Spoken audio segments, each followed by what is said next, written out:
If your job at a healthcare facility includes disinfecting against viruses, you know prevention is the best medicine, and maintaining healthy spaces starts with a healthy cleaning routine. Grainger's world-class supply chain helps ensure you have the quality products you need when you need them, from disinfectants and cleaning supplies to personal protective equipment, so you can help deliver a clean bill of health. Call 1-800-GRAINGER, click Grainger.com, or just stop by. Grainger, for the ones who get it done. Hello listeners, and welcome to this week's episode of The Cult Vault. I'm your speaker Casey, and for today's instalment I speak with Evie of Emergence Phoenix, a commitment to ecologies of liberation rising from the legacy of Indigenous African ancestors.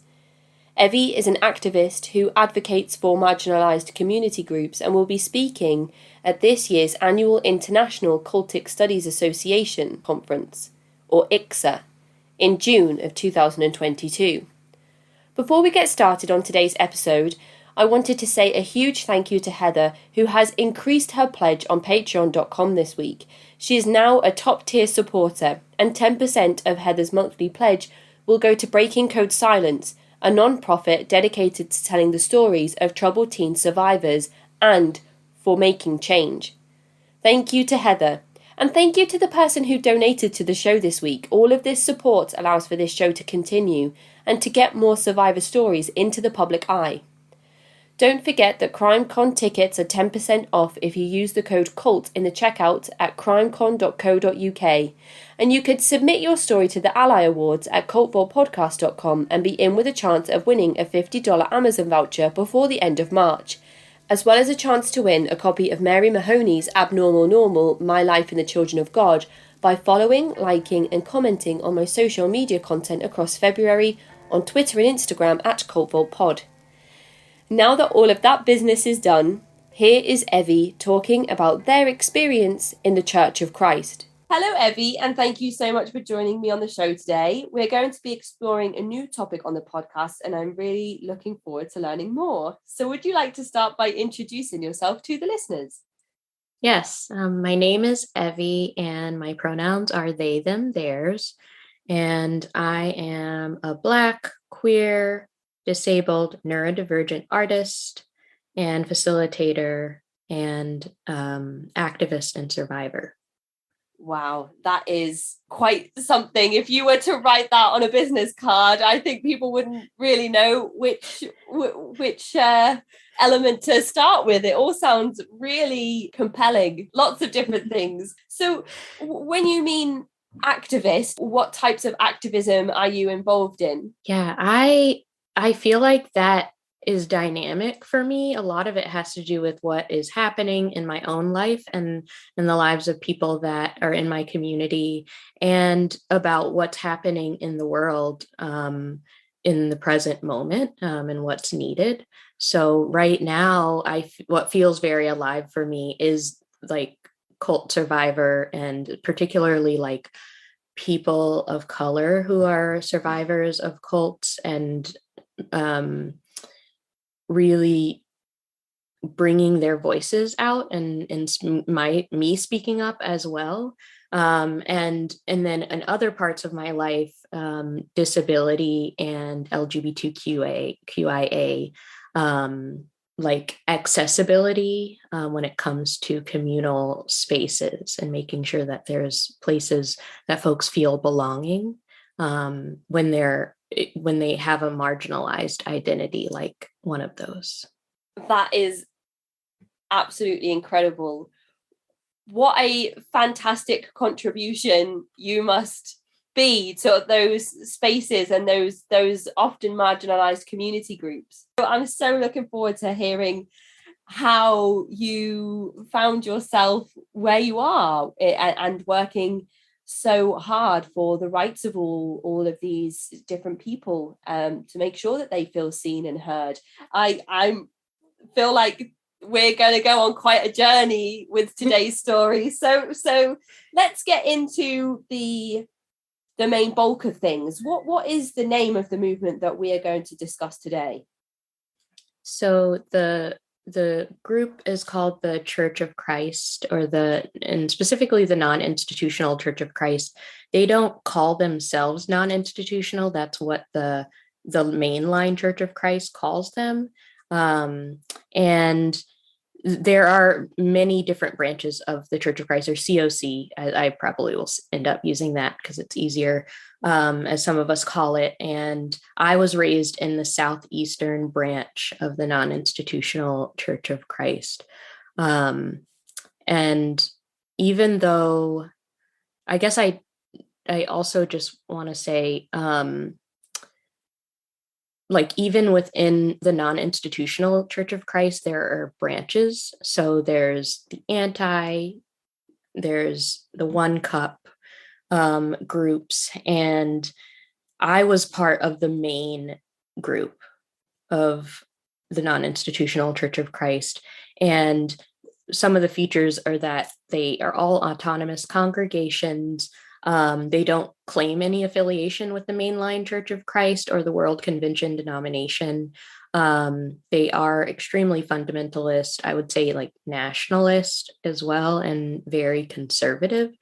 And the thing that other people like outside the group recognize about them and as a defining characteristic is that they forbid any instruments to be used in the worship service. So there's no instruments and there's no instrument like sound. So no clapping, humming, like emotion. Oh my goodness. Yeah. So like silence other than the person leading the service. Yeah, so there is a cappella singing that is a part of the worship service, but there's no instruments or other accompaniments that are not just a cappella singing. That is really difficult to imagine if it's not something you've seen or experienced, especially in comparison to some of the things that we've talked about on the show before around Pentecostalism, with being drunk on the Holy Spirit and casting demons and all of these very loud events and experiences that come with a lot of overstimulating.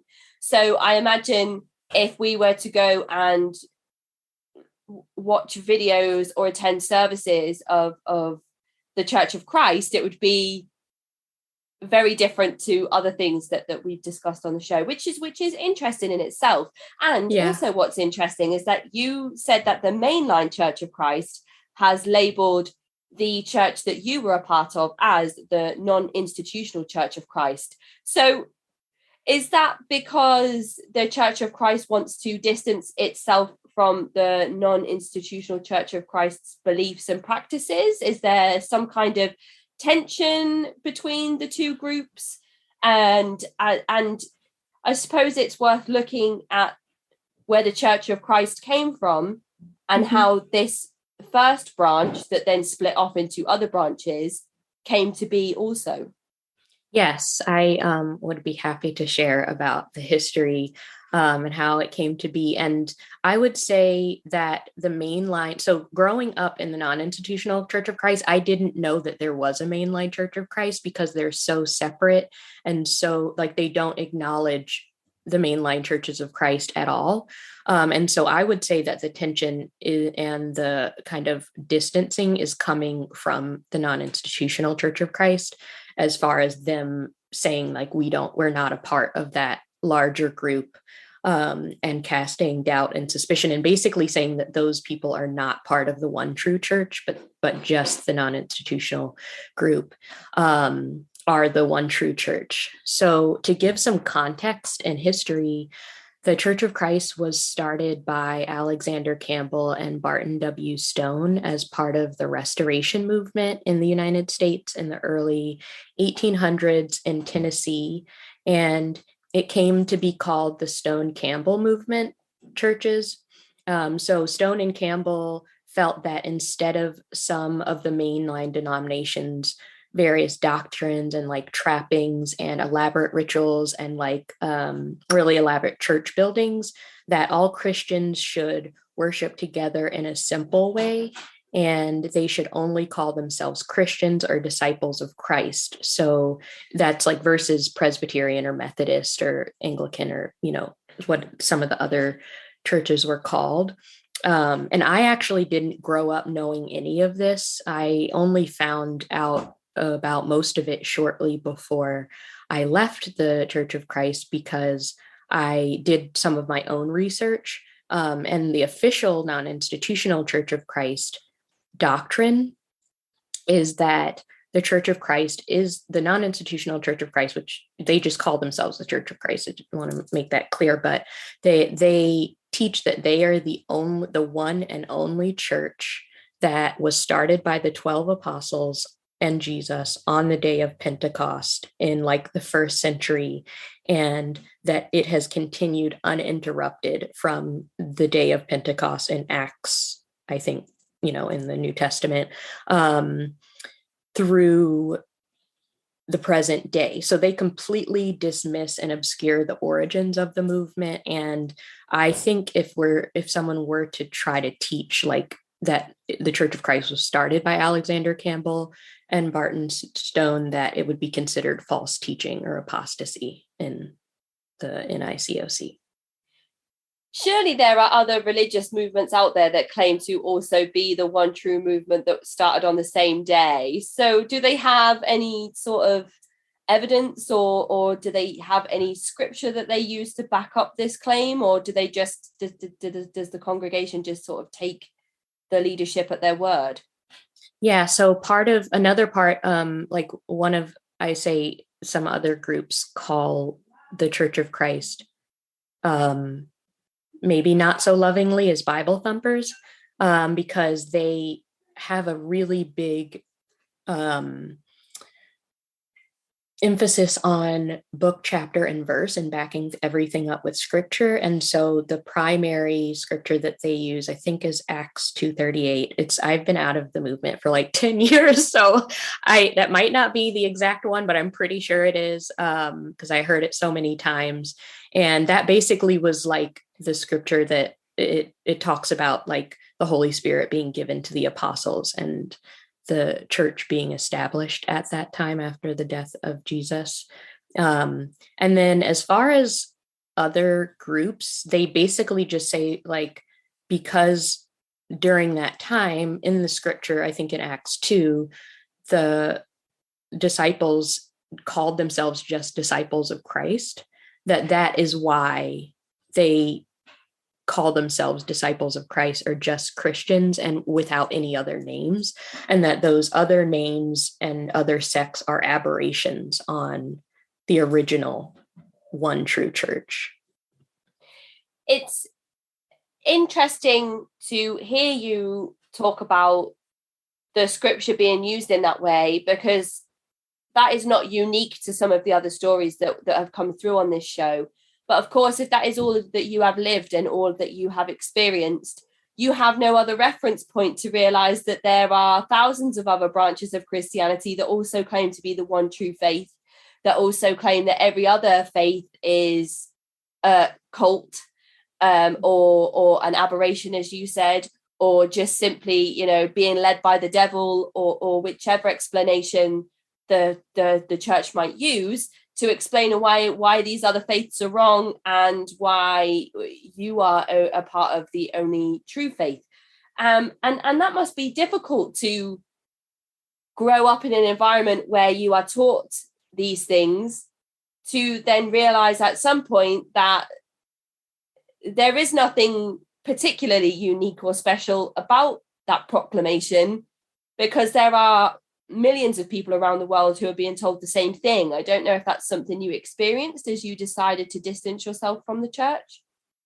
No, I mean, I guess my path out, I call it a slow fade, because my separation from the Church of Christ really had to do with the doctrine initially, and I didn't leave Christianity altogether. And then there were some things that I have left Christianity altogether now, but at the time when I first left, I didn't for several years. And then there are some things that were teachings in the Church of Christ that I never fully believed, or that I kind of was like, I don't know if I completely agree with that, but I didn't necessarily say anything to other people. But I do remember growing up, like we weren't allowed to go to other churches. So we would invite, when I was a kid, I would invite my friends to like come to children, like the Vacation Bible School or things like that. And sometimes they would come with us, but then they might invite us to their Vacation Bible School, and I could never go. And I always felt really like weird about that, and that it wasn't fair. And even as a child, I was like, this doesn't make sense that we can invite people to our stuff, but we can't ever go to their things. And people would say that. And as a kid, I'd just be like, well, that's what the rules are. So this particular branch of the Church of Christ, is this something that you were born into? Yes, I was born and raised in the non-institutional Church of Christ. My parents were part of the group and married in the group about a year before I was born. So they were pretty new in the movement when I was born. And I'm the oldest of the children that my parents had together. After they were married, I have one older sibling and two younger siblings, and or three younger siblings actually, and one sibling passed away as an infant. And so my entire family of origin is in the movement and was in the movement throughout my life. And also my grandmother, my maternal grandmother, is a part of the movement. And then since I've left, some of my aunts and uncles also have become a part of the group. And I kind of, it's hard to say exactly like when I left, because I was having doubts for a really long time. I would say probably at least like 6 years before I actually just stopped going, which was in 2009. But I became disillusioned because I was very pious as a teenager and as a young adult. And I took the Bible very seriously because we were taught to like read the Bible, to follow everything it said literally.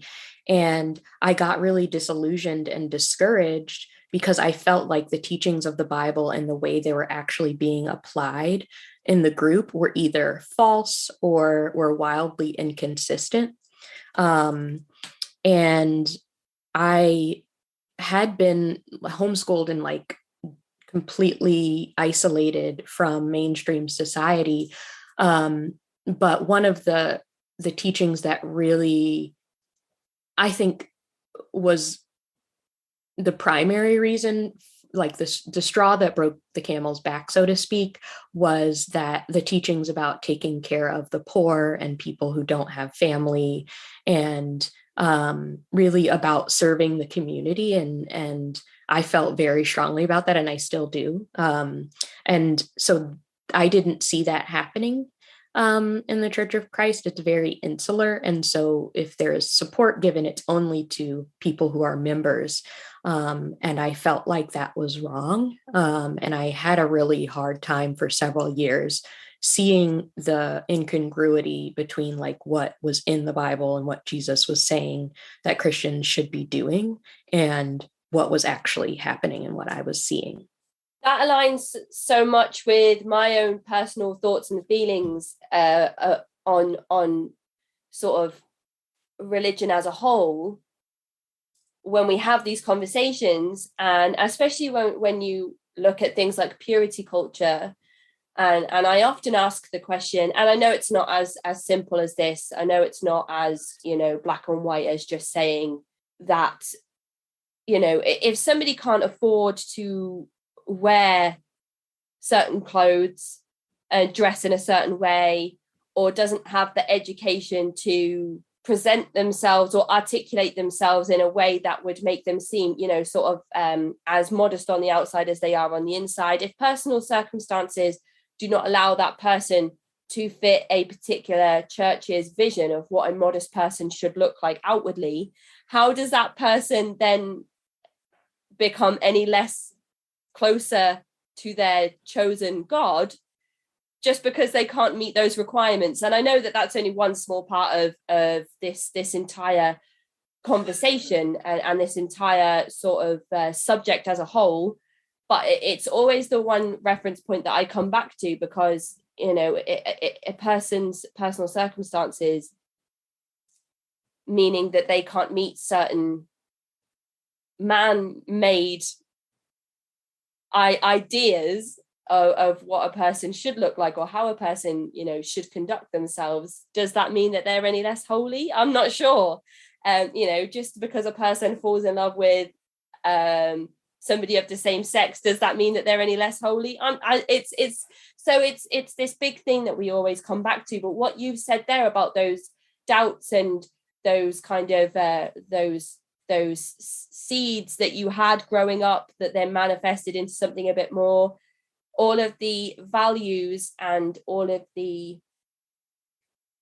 lessons that we are taught through scripture and through biblical text that aren't then applied to us as a congregation, it doesn't add up. It doesn't make sense. Our love for our community should not be conditional. You can only receive the love of the Lord, and you can only receive the help of this congregation and this community if you stay within these walls, if you remain a practicing member of this church. And that doesn't make sense. And what you said there about sort of not helping the wider community and not going out and helping the less fortunate and the marginalized and other community groups that I'm sure we'll discuss throughout this episode, that doesn't align with the overall sort of messages within the biblical text if you read it at face value. And I understand that scripture can be used and changed to kind of fit anybody's belief systems, and, you know, the rhetoric that comes with all of that is it's kind of like a minefield. But you summed it up perfectly in the way that you've just said that. Yeah. And I was, it's interesting. I'm a pretty idealistic person even today. And so as a young person, I guess I'm still young, but as a younger person, especially as a teenager and in my early 20s, I was so just taken with the like radicalness of like the person, the character of Jesus, and like how he defended the poor and like defended people who were outcasts. And I didn't see that in the Church of Christ. So at first, when I left, I went looking for a group of people who were Christian who were doing those things, because I felt like it wasn't the religion itself. It was just that particular group. And so I kind of just moved my devotion into Christianity at large. I actually did go to a Church of Christ college when I first graduated from high school, when I left home, called Freed-Hardeman University in Tennessee. And I had a horrific experience there. And so I ended up transferring after 3 years to a like completely secular school in Florida, and graduating from that school. But it was really my time. Like, I went to that school thinking this is going to be the utopia where everyone's like really following the Bible, and I'm with all my peers and we will all be like serving our community. And like, that was not at all what I experienced. And so it really, I think that was the point where I was just like, these people are not following God. I don't know who they're following. It was incredibly racist, which I can go into later. And so that was the point where I just lost at least my attachment to the Church of Christ itself. And what I know that we've briefly gone over some of the principles and practices of the church in the way that they don't allow instruments or kind of any other sounds other than a cappella singing, so no clapping or applause and things like that.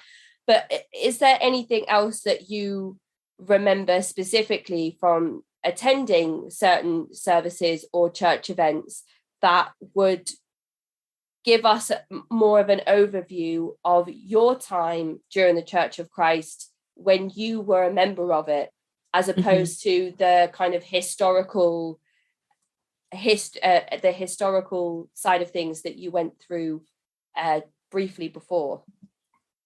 Yes. So let's see. So the autonomous congregations being led by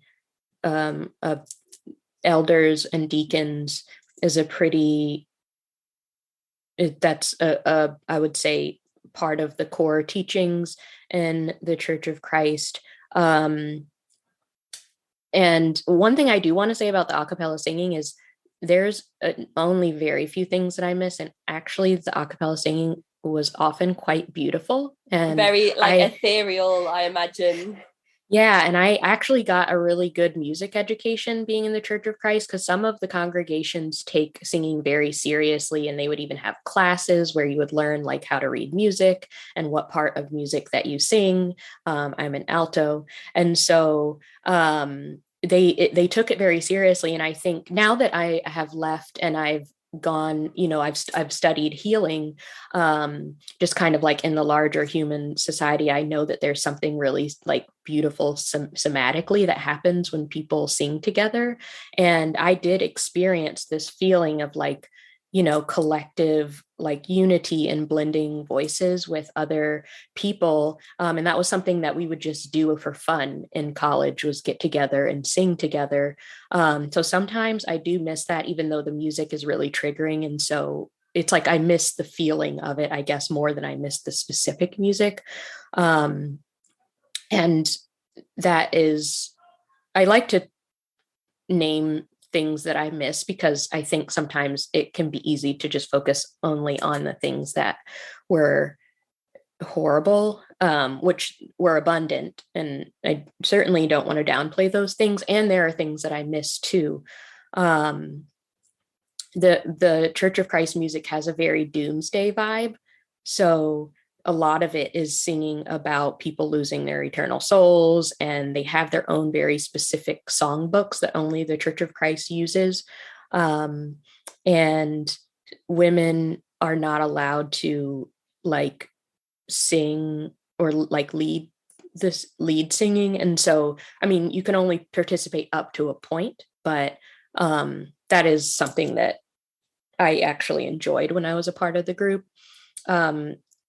I would say the two doctrines that the Church of Christ would teach to someone in order to convert them would be the 5 acts of worship and the 5-step plan of salvation. And those two doctrines are something that I haven't encountered in other in like my exploration of other Christian groups that seem pretty unique to the Church of Christ. And so the 5-step plan of salvation is that you have to hear the Bible, believe all of it, repent of any sins publicly, confess that you believe the entire Bible, the Church of Christ teachings, and Jesus as the Son of God, and then be fully immersed in water. Or baptized. And they are very strict about this, that if you don't do each one of those things exactly and perfectly as they teach, your eternal soul will be tortured in a lake of fire for all eternity. And they're so legalistic about it that it's like, I've seen people get baptized and then like maybe 10 years later, like even people in my family, be rebaptized at a certain point, because they're like, I don't know if my foot and my toe popped out, and maybe I wasn't fully submerged, or maybe I didn't perfectly believe all of the doctrines at the time that I was baptized. And so there is this feeling of like that your salvation can be lost at any time, and this feeling of needing to be perfect and to practice and believe everything perfectly when it comes to the plan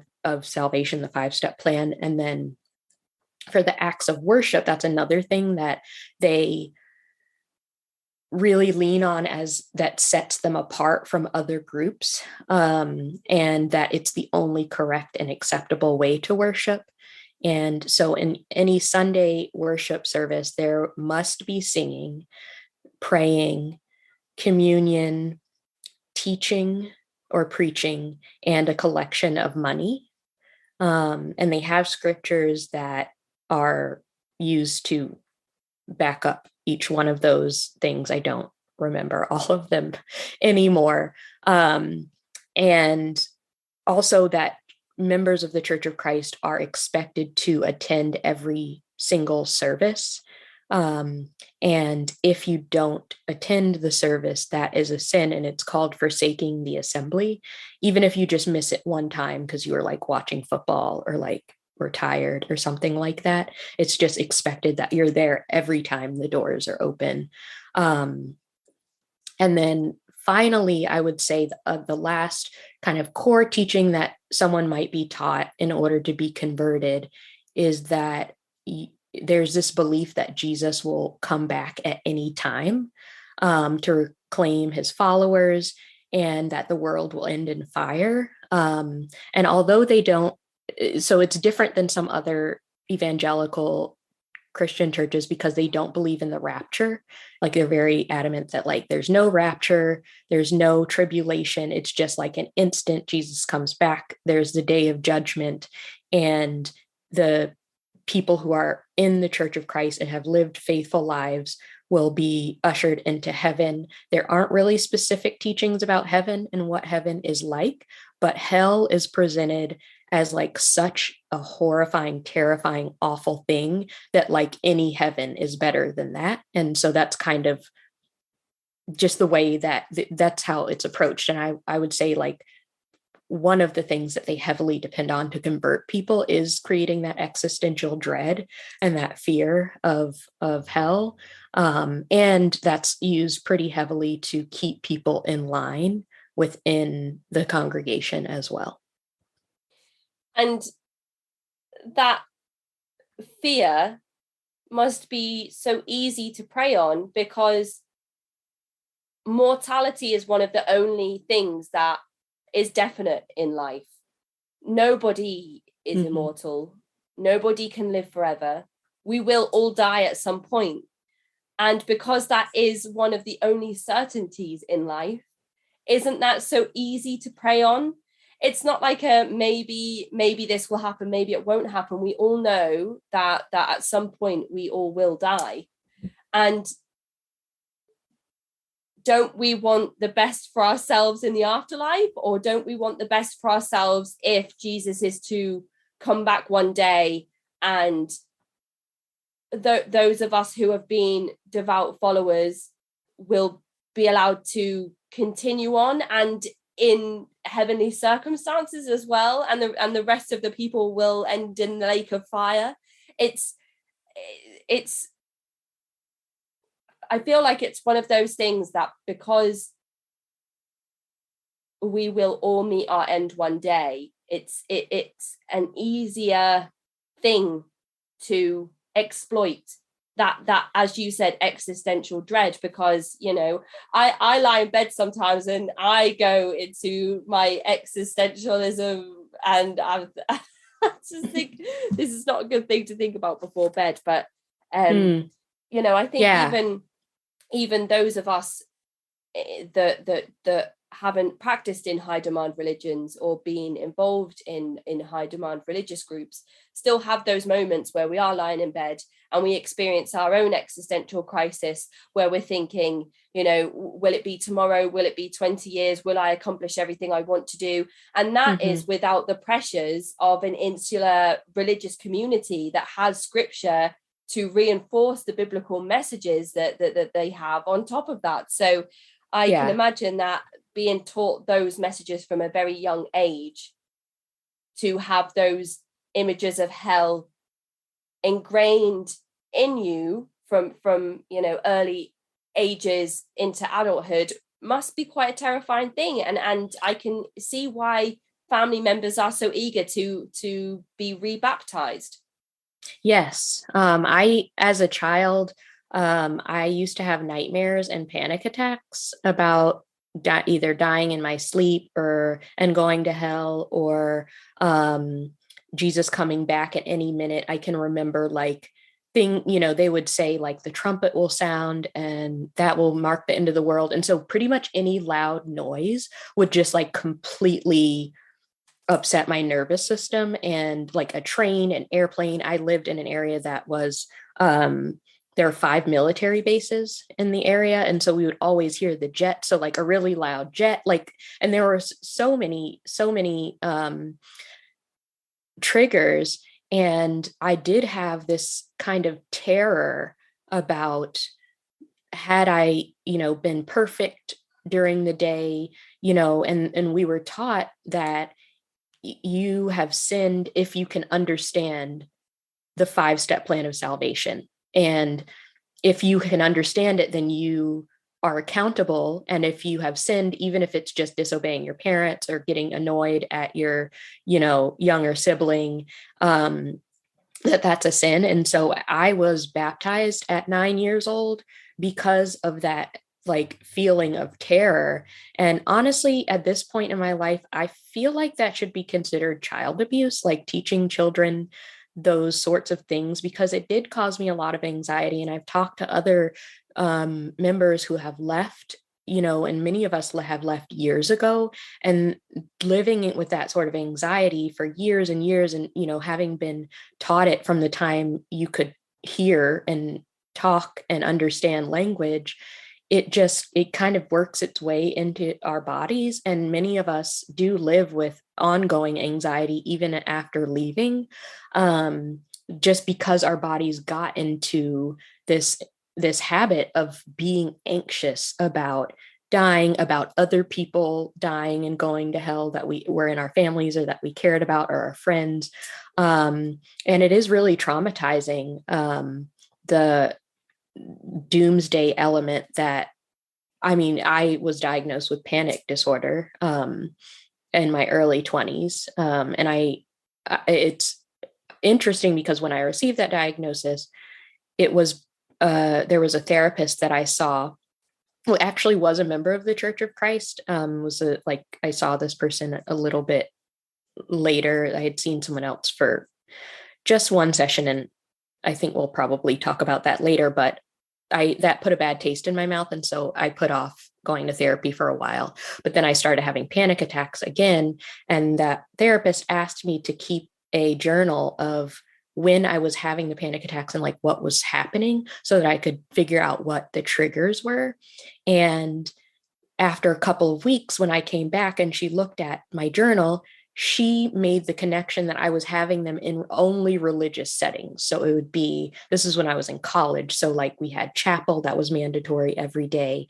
We of course had the 3 weekly services. There was devotional every night. We had mandatory Bible class. So there were so many opportunities for me to be in some sort of like religious setting. And a lot of times it was associated with the singing because the songs were so like doomsday focused. And that was a pretty substantial moment for me too, because I remember her saying that maybe I should take a break from going to the services. And I had never heard anyone suggest skipping services, but because my experience was so severe, I was having panic attacks multiple times per day, and it was really impacting my life. Like I wasn't able to go to class, and I was really not functioning, and I was very depressed. She suggested taking a break, and I was so frightened of losing my eternal soul that I didn't actually do that. But it's been a while. I don't really live with that anxiety anymore, but I definitely did for, I would say, the great majority of my life. I don't feel like that's an uncommon experience for other people that have spoken on the show as well. Other guests that we've had, again, going back to Pentecostalism, in the early episodes where I spoke to David and Amanda, and they both said that even now when they hear loud noises, they still experience that initial panic that this is it, that they are about to be smited because they're watching Pirates of the Caribbean or something on the TV that has worldly things attached to it. And even, you know, as they were growing, we've had people come on the show and say that they would have nightmares and they would have panic episodes around their father who didn't practice the faith and didn't join in with services and didn't go to church activities because he was an atheist and he was just kind of doing his own thing. And what you've said there about, you know, keeping recruiting or converting members of the church is one thing, but retaining them through that fear for themselves or their loved ones is such a profound thing.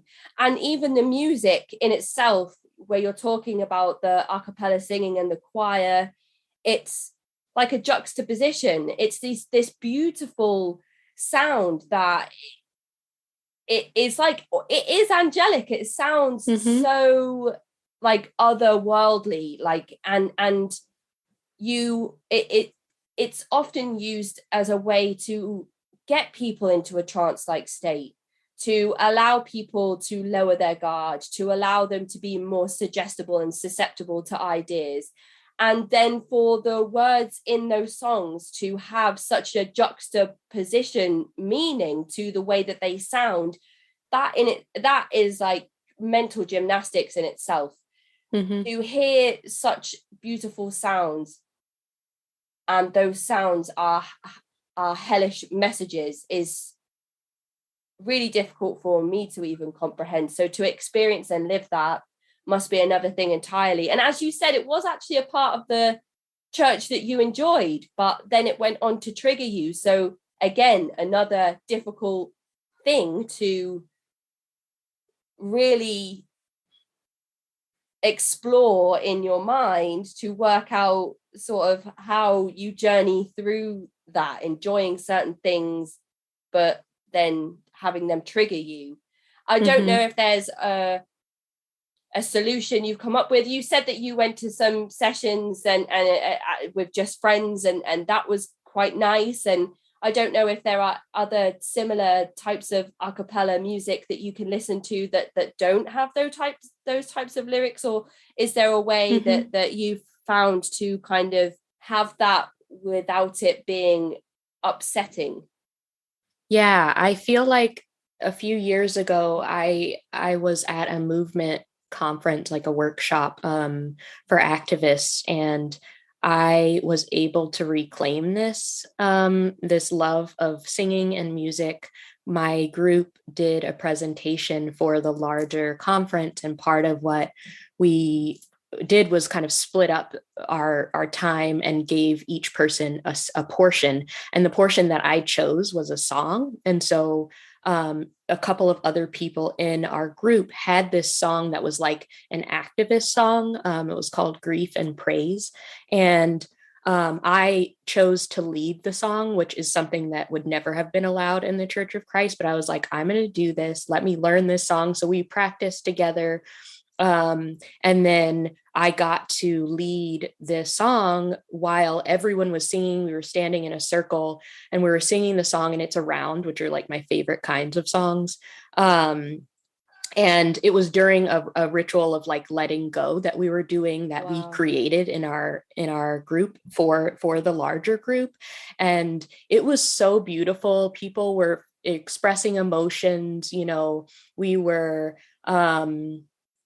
people were supporting each other, and I was singing, and I can't imagine, it was one of the happiest moments of my life, because I felt like I got to reclaim that love of singing and to do it in a completely different context with activists who are working to make the world a better place. It was an emergent strategy workshop, and it was just really, it was wonderful. And so I would say at this point in time, I don't have that like negative connection with the singing. And during that weekend, I actually spent some time intentionally grieving, because that was part of, like, the song was called Grief and Praise. And I actually listened to some of the music from the Church of Christ, because you can find it on YouTube, the a cappella singing. And I just bawled like and cried. And I was just like, it was so hard, for this to be something that was a part of my life that I both loved and hated at the same time, that I was like both triggered by and also enjoyed. And I wanted to be able to move out of that grief and into something else. And I feel like I was able to do that weekend. So I'm really grateful for that experience. And I now, as a facilitator, always incorporate singing into my facilitation. And so I normally have a song. It might be Grief and Praise. There's a couple of other songs, and I encourage participants, especially when we were meeting in person, to sing together. And it's been really magical to create those moments in my own facilitation spaces where we're talking about activism, and to have it be something that's life-giving instead of triggering. That is so incredible. That is, in so many different ways, that is amazing, because not only are you empowering yourself as a leader of this workshop, you are allowing yourself to experience an art form that meant so much to you and moved you in so many different ways. And you've allowed yourself to experience it whilst giving others the opportunity to experience and empower themselves, to then go on to empower other people. That is like layers of greatness. And the fact that you mentioned having a moment to really look inside yourself and grieve something that you had in your life that you no longer have is also so incredibly important to highlight and mention, because a lot of the time when people speak about leaving these high demand groups, there is often this level of grief that hasn't been identified yet. And people say, oh, I didn't realize that I didn't have the childhood that I should have had, that was taken from me because of a captive organization. And so now I am grieving the childhood that I never had. Or not being able to experience a typical education if people have been homeschooled, and understanding that they are grieving the experiences that they will never have. And even for you to acknowledge and recognize that there is something in you that is lost, and it hurts to lose it, even though it was hurting you at the time, it's almost cognitive dissonance, but also something that you were able to work through. And I feel like that is so interesting to think about, and it's got to be empowering for other people listening who may have their own art forms that they enjoy. And I always say that creativity is so important, and people who have had writing or singing or playing instruments or any of these creative outlets taken away from them or abused or exploited in some way, who have been able to get some of that back and let themselves vulnerable to these experiences again, to understand that these art forms can be so healing and helpful and beneficial for us. That's so commendable. And I think you are all so brave for allowing yourselves to have those open experiences with things that can help us to heal and to grow. So that's so fantastic. And hopefully can be an inspiring message to anybody else who is listening, who may love writing or love even things like makeup and drawing and any of those different types of art forms, to just embrace those things, or if you feel that you are able to at some point, and know that you can have a healthy relationship with those things, I think is fantastic. But something else that you mentioned before around sort of the re-baptizing and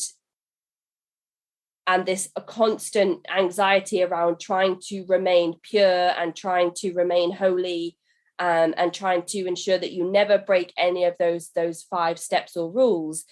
That's such an impossible thing to achieve, and I feel like it is purposefully unattainable, because then followers of the faith are living their lives constantly striving for something that they will never reach. If people were to reach it, they may not stay. So of course it is set up in that way to ensure that people don't stray, don't wander. And that in itself, to be in that constant fight or flight mode and to not really know if you're doing the right things, or if the end of days was to come all of a sudden, whether you would have done enough. That must be absolutely exhausting. I cannot imagine living in that type of environment. Yeah, it definitely was exhausting. And one of the things that has been incredibly helpful for me in the last couple of years is I encountered somatics and somatic therapy, and particularly like in groups. And then I'm actually in training right now to become a facilitator, a somatic practitioner facilitator. And what I learned through studying somatics is that singing in a group is a somatic practice. It actually does release like energy and trauma from our bodies, and it does help our nervous systems and other people's nervous systems calm. And and I didn't want to, as particularly as a Black person who's descended from enslaved people, singing is a huge part of our culture, and that was like something that enslaved people would do to like soothe and comfort themselves as they're in this horrific, traumatizing, brutal situation. And I feel really strongly and felt really strongly that those types of somatic practices that can help our bodies heal, that I want to reclaim them, and I don't want those things to be lost just because of someone, in a group like this abusing it in order to cause harm. And that is something that feels like a very active part of my life even now. But I am able to practice it without all of the like legalistic rules and parameters that the group put on it, and to see it actually, like, in some ways, me be able to reclaim my culture that in many ways was erased from being in this group, because in the Church of Christ, the singing had to be emotionless. It was stoic. There was no singing, there was no humming, there was no swaying, no stomping, clapping. And those are all things that Black folks would do, particularly like in Black churches. And all of that is somatic practice. And so now I approach it from a somatic perspective as opposed to like a religious kind of ritual, thinking like this is actually like singing with other people, encouraging us to sway together and to hum together. And I've even, done that in some of my support groups to close, that will just like all hum a note for 30 seconds to kind of sync our nervous systems up and calm and ground before we leave. That those sorts of things are really powerful, and they don't have to be the realm of like these destructive groups, that they can be something that we reclaim. And it's also not wrong not to reclaim them if they're too triggering. It took me years to get to a point where I could lead a song, and probably was like 8 years out. So there's not a specific timeline or right or wrong way to do it. I just happen to feel particularly strongly about that as a part of my journey towards like discovering who I am and reconnecting with my culture. And you mentioned briefly that you were homeschooled in your upbringing. Was that for all of your education until you went on to college, or kind of was it a brief arrangement? And what did homeschooling look like? Was that common for Church of Christ members? So it depends. So originally I went to school through elementary school. These were in the early years before my parents were as indoctrinated. So when I was in elementary school, they hadn't been in the Church of Christ for a decade yet. But when I was 11 years old, my parents attended a hyper conservative non-institutional Church of Christ conference in another state. And at that conference, they were coerced and coached by some more extreme members of the group to take me and my younger siblings out of public school under a religious exemption. And that also happened the year that my parents had kicked my older sibling out of the house in his senior year of high school for becoming too worldly, quote unquote. And what happened was that he had just gotten an earring, which is like a super normal thing in the mid 90s for like a young Black kid in the US to do. But in that group, everything was so extreme. Any kind of, independent thought, any kind of like breaking of the rules was just like, it's very black and white thinking. And so that was the result. And so I think their homeschooling us in some ways was meant to prevent us from like going towards the world. And there's another layer to this that feels complicated for me because I am neurodivergent. I had been diagnosed with ADHD when I was, I think, in second or third grade. And my parents, I remember growing up, especially in my early life when they seemed very invested in our education, that they were concerned that I would be labeled and like wouldn't get treated fairly in school. And I had been rejected from a gifted program, even though I met all the criteria just for reasons that were obviously racist. And so on the one hand, I think there was a part of them that was thinking like they're going to be protecting us from like the racist school system. But what ended up happening is the longer that they were in the group, the less the less they cared about our actual education. And so it stopped being about our education and more became about isolating us from the world. And so I experienced educational neglect from the time I was in seventh grade until I graduated from high school. We weren't supervised, and there was no teaching that happened for me. And the non-institutional Church of Christ is pretty fundamentalist. They're nationalist. They're biblically literalist and staunchly anti-science. And so they have a whole publishing company called Apologetics Press, where the goal of that organization is to aid parents in indoctrinating children against legitimate science that's taught in schools. So we were taught things like evolution is a lie, that the world is literally created by God in 6 days, that the earth is 6,000 years old, which is otherwise known as young earth creationism, that Noah's flood literally happened exactly as it was written in the Torah, and that humans and dinosaurs lived at the same time on earth. So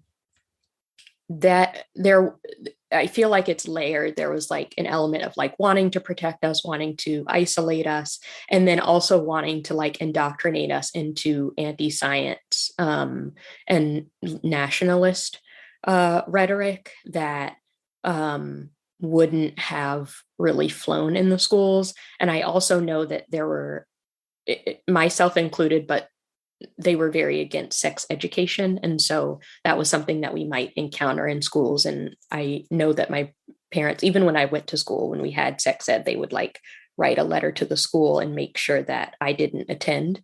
And I know other people in the Church of Christ did that too. So there was a group of, I would say, like extreme people in the non-institutional Church of Christ who homeschooled. It wasn't uncommon.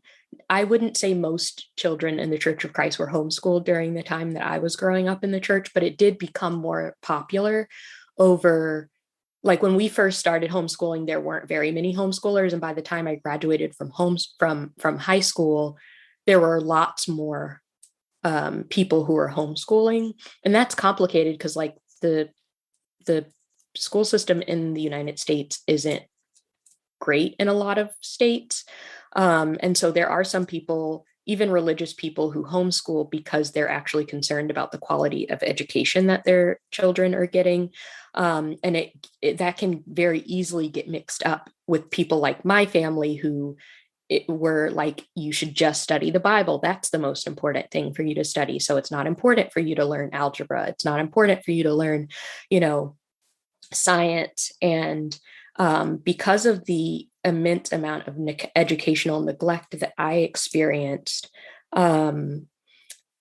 especially I think some of it was like misogyny, because as a kid who was assigned female at birth, my only role in the Church of Christ would have been to get married and be a homemaker and have children. And a lot of people felt like education for girls wasn't important, and that it made more sense to spend time teaching you how to cook or do things that were like homemaking skills or learning to sew, which, not to say those aren't valuable skills to have, and not in the society in which we live, where you can't support yourself without an education. So it does serve to put women in a position where they have to rely on getting married and having someone financially support them. And I feel like I was on that path because of the educational neglect that I experienced. I was the first, like the oldest, to be homeschooled.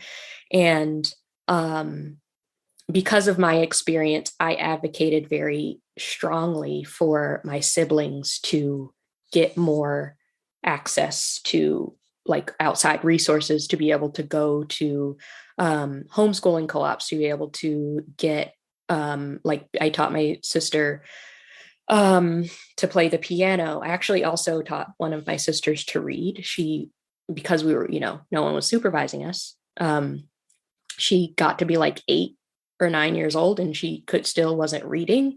And my parents didn't seem concerned about that, but I did. And I also knew that I was, getting to be upper in high school and that I was hoping to leave eventually. And so I taught her phonics, because we had this program to teach phonics. And then I convinced her to read by reading to her while she would wash the dishes, read a chapter book to her. And then I would get to the point where it was like, really good, and you want to know what comes next. And I would tell her like, well, if you want to know what happens, you have to read the rest of it yourself. That is such a clever way of working around somebody who's not interested in doing something. That's a really, really good way of, I'm gonna pinch that one, I think, for myself.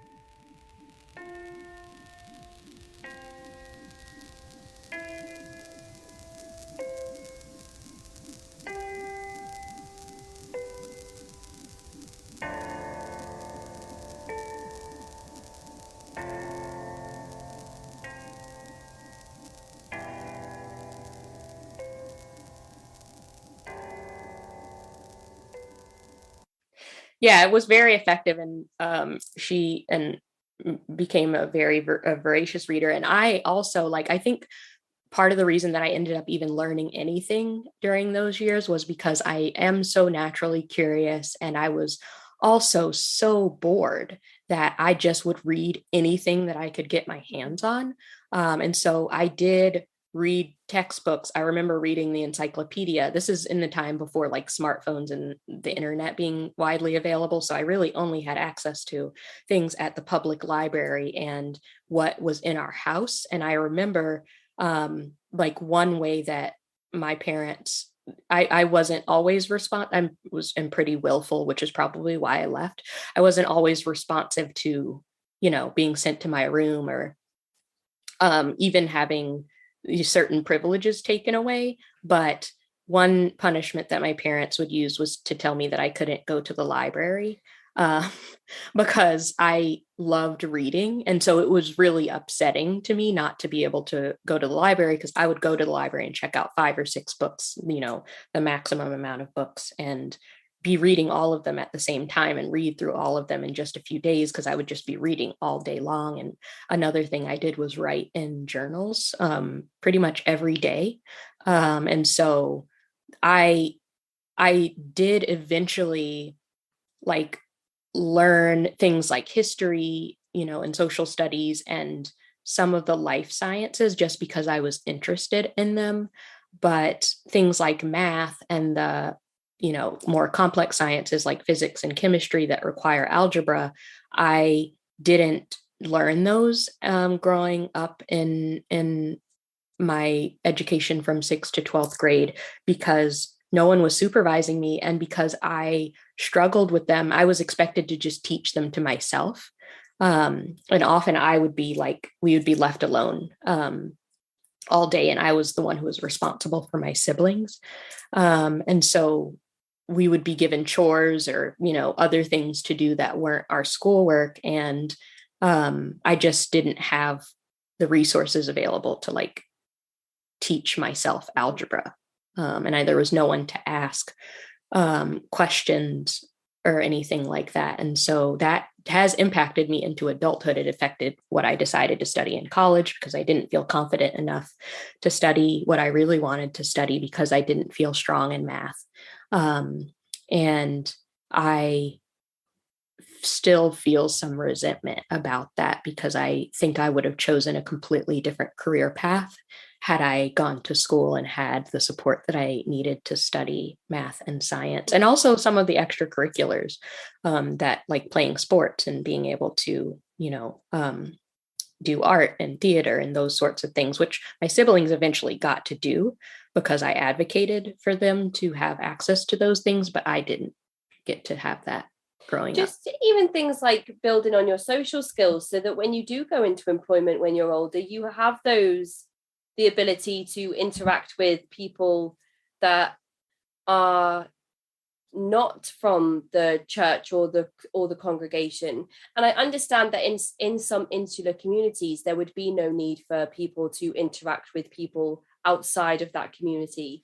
But if you are going to go into employment outside of that community, basic communication skills with people outside of the church are so necessary for comfortability in employment, for moving upwards in your chosen career path. So even that in itself is difficult to navigate. And what you've said about your neurodivergent diagnosis of ADHD, that must have been heavily impacted by the lack of structure around not having traditional education, and also not having perhaps even if you were being supervised, I don't even know if there would have been a person in that environment who would have understood necessarily what was required for you to actually learn productively, because everybody learns differently. And in mainstream education, there is not the capacity to facilitate each child independently and individually. But those who do end up with certain diagnosis of learning difficulties may have a better chance of finding support if there are trained staff on site who have worked with a number of people that have a diagnosis like ADHD. And even on top of that, what is problematic further is that if you were to continue on the path that was laid out for you, the path that many people have followed in groups like the Church of Christ, to become a homemaker, to not pursue further education, to get married young and start a family, and then homeschool those children, who then homeschool their children, who then homeschool their children. There is just a loss of information outside of that church. So there's no reference to how the world might not have been created in 6 days, and how the earth is probably older than the church tells us it is. There's no reference for that, because all that has been taught is being passed down and passed down, and there's nothing else to learn about, because there is nothing else known between the different generations. Yeah. And then for a child like me who is just insatiably curious, and I don't think it's like conceited to say like pretty intelligent. I just was so bored, and it was painful to not have access to information, to not be able to explore.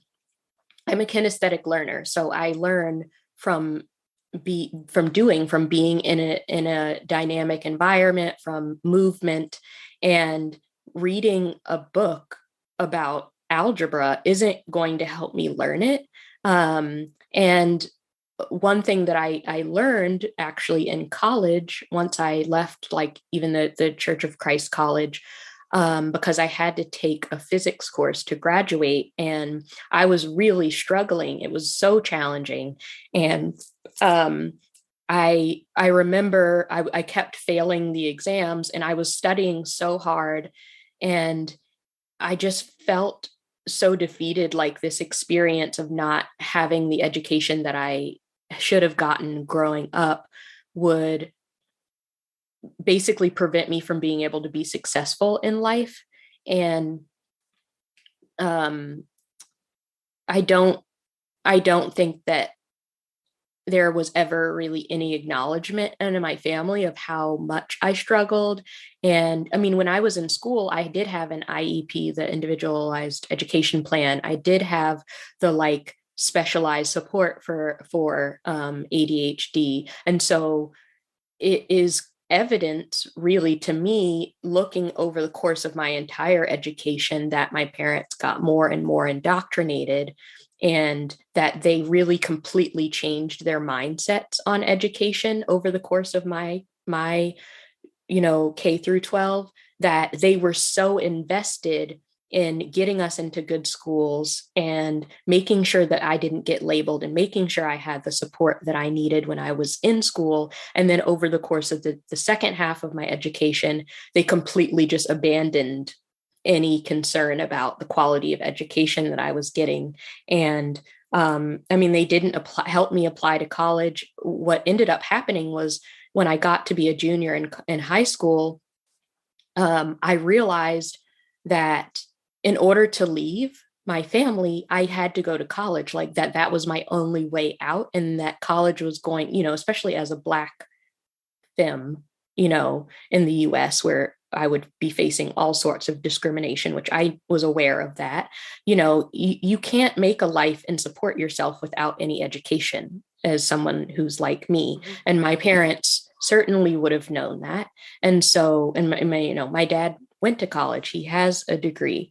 And so, I just had to find it within myself to create my own structure and to find things to support myself. I found, this Shakespeare class, because I basically created a curriculum for myself of like what I felt like I would need to know to be able to get a good score on the SAT, and put those things in place for myself, and advocated for myself to my parents to let me go to the Shakespeare class for the last 2 years of high school, and to read classic literature so that I could increase my vocabulary, because I knew that was something that would be important for getting a good score. I kind of just had to let go of the math thing, because there was no way for me to learn it. But I thought, like, if I get a good enough score on the like writing and reading and verbal part of the test, then maybe it'll make up for the fact that my math score isn't that good. But those were the sorts of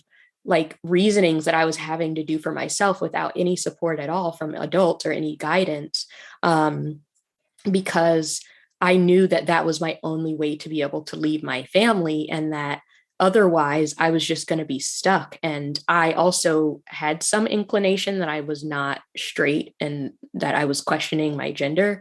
And so marrying a man and having children was not going to be an option that I thought was I was like, that's probably not going to work for me. I'm pretty sure I would hate that. And because I had spent, I was so parentified as a child, I didn't really want children. And so I just, the life that was laid out for me is like, this is the way you're going to go. And then the life that I knew would actually make me happy, I knew I would have to pursue that myself.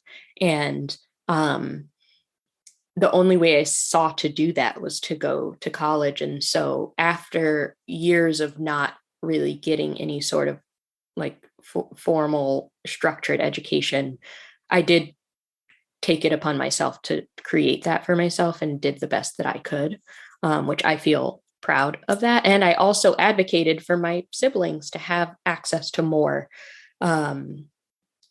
resources, to be able to have more socialization and to participate in extracurriculars, because once I got to college, I could see how I was at a disadvantage because I hadn't had all of those things, and I didn't want that to be the experience for my siblings that were younger, because I wanted them to have choices to be able to support themselves.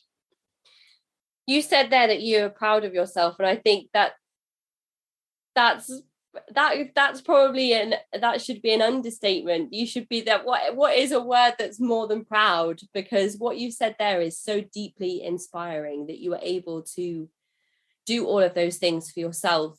And it reminded me, one time I asked somebody for a piece of advice on what they would tell other Jehovah's Witnesses if they were going to leave the faith and pursue a life outside of the Jehovah's Witness organization. And they said, before you leave, you must have all of your ducks in a row. And that has stuck with me after all of these episodes, because that is so true.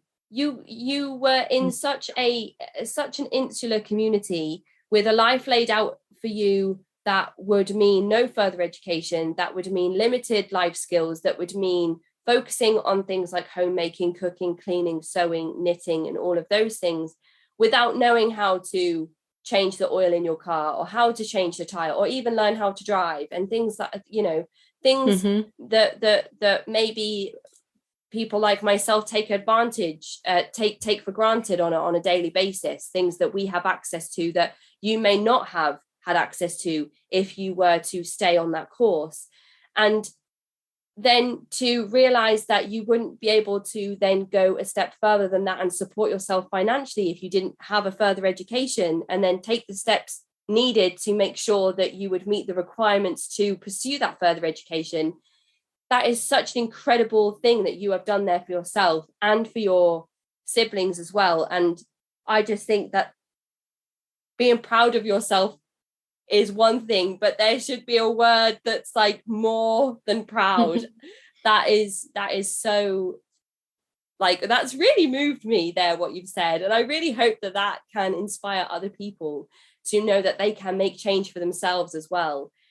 That no matter how trapped somebody may feel, then there may just be a way to look at how you can change things for yourself.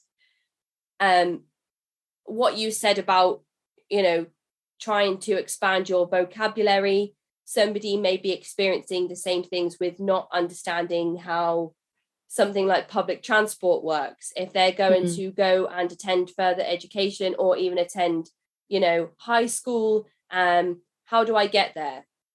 I live in a really rural community, isolated from everything. The nearest town, the nearest high school is 30 miles away, and I have to walk 2 miles to get the bus. I don't know how buses work. Just that's just like an example plucked out of the air. But even that, is something that a person might be struggling with. And what you said there, it makes what seems impossible almost seem attainable. And I think that's great. And one thing I wanted to ask, when you mentioned earlier on about how the Church of Christ is quite nationalist and quite conservative in some ways, when your parents were trying to or thought that they were trying to protect you from things like racism in the part of America that you lived in, was your congregation then primarily Black people or people of color? And did them keeping you away from the worldly community and keeping you in an insular environment actually stop you from experiencing or learning about your culture and your heritage and your own history and those things that mean so much to you? And I think epistemology is the word, learning who we are, where we have come from, and what makes us who we are today. Do you feel like that was hindered or bolstered? I definitely would say overall it was hindered. So that is, I'll share a little bit of context. So the Church of Christ in the United States is not unique in the sense that the churches in most of the country are very segregated, and there are, like, in most, I would say particularly in the Deep South, there's like Black churches, white churches, and maybe like Latinx or Hispanic churches. And that is pretty normal. However, in the area that I grew up in the Mid-Atlantic, it was different because the churches in the area that I grew up integrated in the 80s. And so they were mixed between, like, I would say they're pretty much like 50-50, if not like maybe 10% one way or the other, like Black and white, with a small group of other people of color, mostly immigrants. And there was a lot of movement between congregations because there was military in the area. And so for some reason, the military and groups like this just go together like peanut butter and jelly. And so there are a lot of military in the congregations that I grew up attending. And that was the way that I grew up. And I didn't know until I was in college. And I went to college in West Tennessee in a small town at a college called Freed-Hardeman University. I didn't know that the Church of Christ was so segregated until I went to college. And so that was a shock to me when I was an adult. I was not prepared for that at all. And that definitely was a traumatic, like, revelation for me.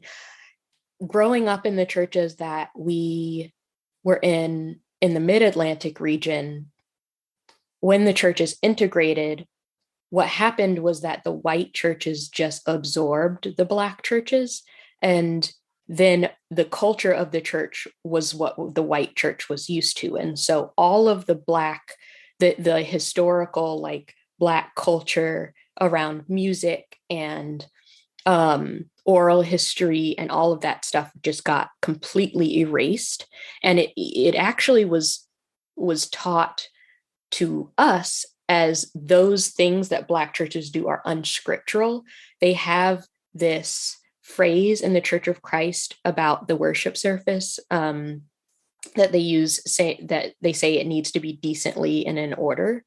And what I was taught was that things like humming and swaying and clapping and singing with emotion, things like Negro spirituals, which were obviously not included in the songbooks for the white churches, that those things are not decently and in order, and that they're unscriptural, that they're sin, and that we shouldn't do them. And so what my experience was when I did eventually encounter Black churches was that I would be sitting there amongst my own people having a panic attack because they're singing, clapping and saying amen and like doing all of the things that like a normal Black church would do in the Southern US. And I'm sitting there thinking I'm going to go to hell for being there because it's against the rules that I was taught growing up.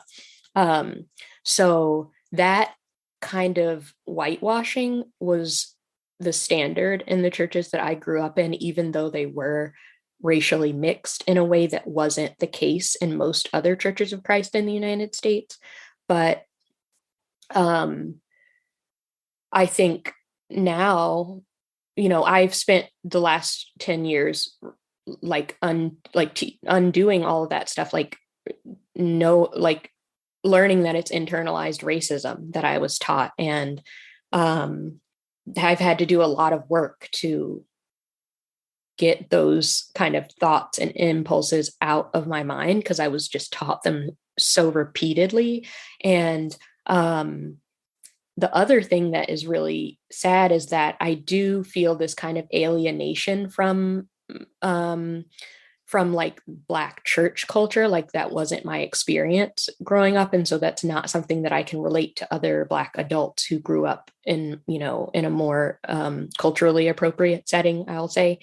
And when I went to Freed Hardeman in Tennessee, I was not prepared for the amount of overt racism that I experienced. It even now, like I get this visceral feeling of like, so to give an example, it was probably within the first couple of months that I went to school during my freshman year. I went to this church that was near the campus with the Church of Christ that was near the campus with a group of maybe like 10 or 15 friends. And all of the friends were white. There was probably 25 students out of 1,600 at the college that were Black. So there weren't very many of us. And I didn't know about the Black churches because in like when the school would tell us about what churches were available, they didn't really include the Black churches as options. So I ended up going to this church. I think we were a little bit late. And I remember walking into the doors in the auditorium and looking and noticing that 100% of the people were white. And this is like, keep in mind, this is like in the Deep South in a small town. I didn't grow up in the Deep South. I grew up in like a metro area. So this isn't something that I was used to. And I remember looking and feeling the like disdain, like the looks of like hate, stares of hatred, essentially of disdain, disgust, of like, what are you doing here? And I could feel it in my body. And in Southern churches, there is a culture of like being super friendly, of like, if you're a visitor, after the service is over, people would swarm you, like hug you, thank you for coming, all of that stuff. So at the end of this service at this church, members are coming over to all my friends around me. They all ignored me. No one spoke to me at all. Yeah, it was, I mean, there's so many things that, I mean, I have so many stories, but this story particularly is one that feels like burned into my mind because this is a Church of Christ. And at this point, I was still like fully in, I was still like believing that this is the one true church. And I was not prepared for an experience like that. And it was so traumatizing that I ended up throwing up from anxiety on the car ride home because it felt like people just like dumped all of their hatred like onto me. The only person who did end up speaking to me right as I was leaving was the preacher who had been a missionary in Africa for a significant portion of his life. And he kind of like sort of apologized, like didn't directly apologize, but it was so obvious what was happening and how the members were just completely disregarding me, ignoring me, hugging all my friends on either side of me, but just like didn't acknowledge that I even existed. That I think he felt guilty witnessing it and said, I don't remember if he said sorry, but he said something that was kind of like, this is how people are, and of course, I never went back. And I think even for my friends, it was kind of a shock because they had never brought a Black person to that church before. And so they didn't know that that's what was going to happen. But I remember sharing that with my parents and just them kind of just dismissing it and not even validating. So frustrating. That's so frustrating because if you would have gone to a typical college, not affiliated with a religion or faith, and had a similar experience to that outside of the Church of Christ, would that have been thrown back at you like, we told you this would happen? No, my parents didn't prepare me at all. I have no idea why they let me even go to that school. My parents grew up during Jim Crow and they were teenagers during the civil rights movement. And so I know they know what this country is like. And truth be told, that town felt like stepping back into the 1960s. This was the early 2000s, but, you know, I had experienced bias and racism before in more like covert ways, like in the church that I grew up in, where they were just like, Black culture is sinful, you know, or like they wouldn't say Black culture, but they would like name things that were Black culture, but like never that level of just like overt racism. I even, you know, in the town around the school experienced being denied service at restaurants that were like walking distance from the campus. Yeah, it was horrible. So I had a horrific, traumatizing experience. And that, I think, more than anything was, you know, I mentioned the things about the doctrine, people not following the doctrine, but when I left the Church of Christ officially and stopped going, it was after being at that school and realizing like I'm not actually welcome in most churches of Christ.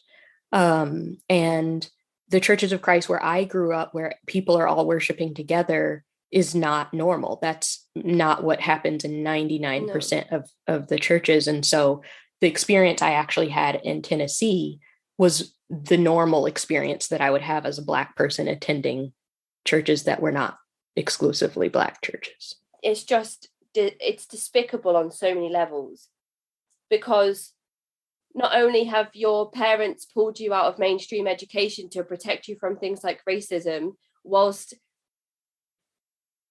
maybe not realizing that the entire time you're still being subjected to a level of racism by having your entire culture dismissed, then you're going over to Tennessee where you're not told about the segregation, and it's not something you've ever experienced or thought to say, well, where do the people of color, what services do they attend?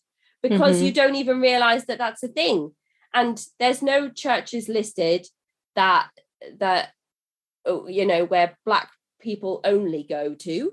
So you're then kind of, why would you even think to ask, well, where should I go to practice? Where should I go to worship? That doesn't even cross your mind. It never occurred to me. I just went wherever my friends went. And I'll share one more story. This is actually about the school. While I was there, I've heard that this has changed since I left, but while I was there, this would have been in the early 2000s, they did not celebrate Martin Luther King Jr. Day, which in the United States is a federal holiday where all public offices, banks, post office, everything is closed and schools are closed. And so I remember being in school there, and they just treated it like almost like any other day. They would have like some sort of sanitized, abbreviated version of like the I Have a Dream speech and ask like a Black male, one of maybe the 5 who went to the school, to like read part of that in chapel. And that was the only acknowledgement. We still had class.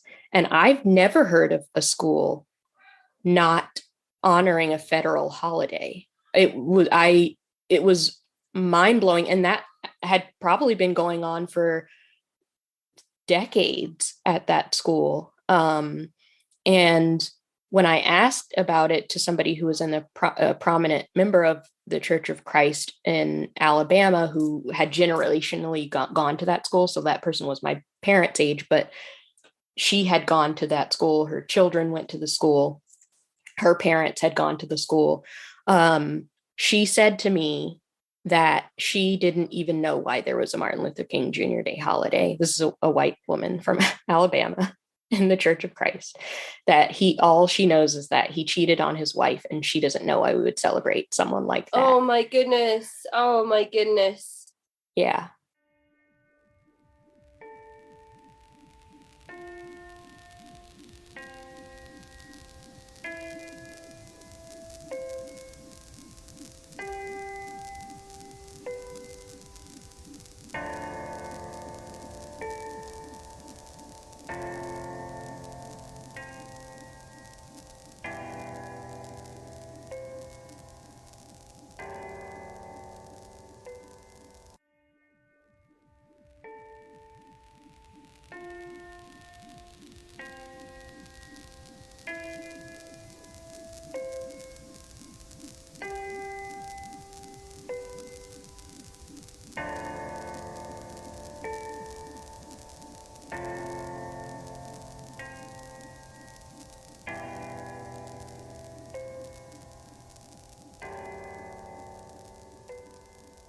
the thing about the entire situation is it almost comes back to what we were talking about at the start of the episode, where your closeness to God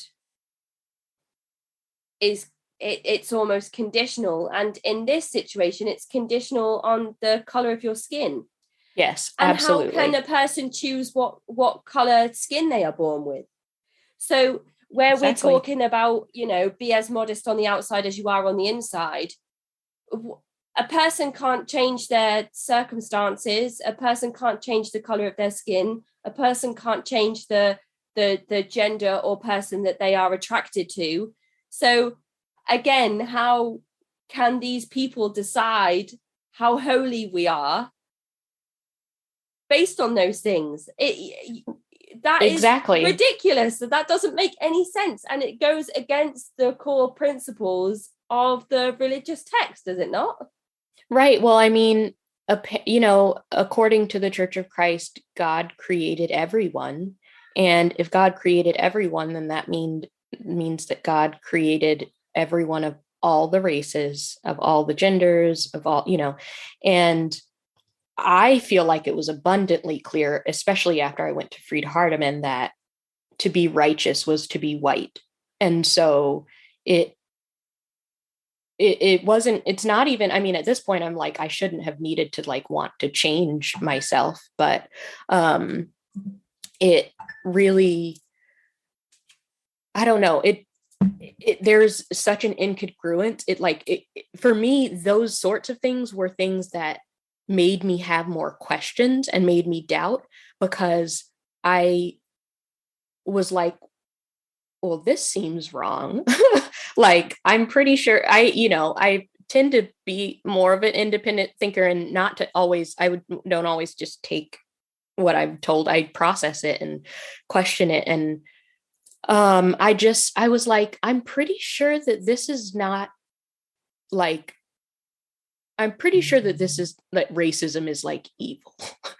And I'm pretty sure that enslavement was evil. And I'm pretty sure that the discrimination and brutality that Black people and other people of color, and particularly Indigenous First Nations people, experienced in the United States was evil. And like, the Church of Christ doesn't have any official, even though it started in the 1800s in the United States, in the South, in Tennessee and Kentucky, they don't have any official teachings about enslavement being wrong, about racism or anything like that. And so my assumption is that the churches were always segregated from the very beginning, and that if there were enslaved people that were converted in the Church of Christ, that they were a part of their own congregations from the time that the Church of Christ started up until the present day.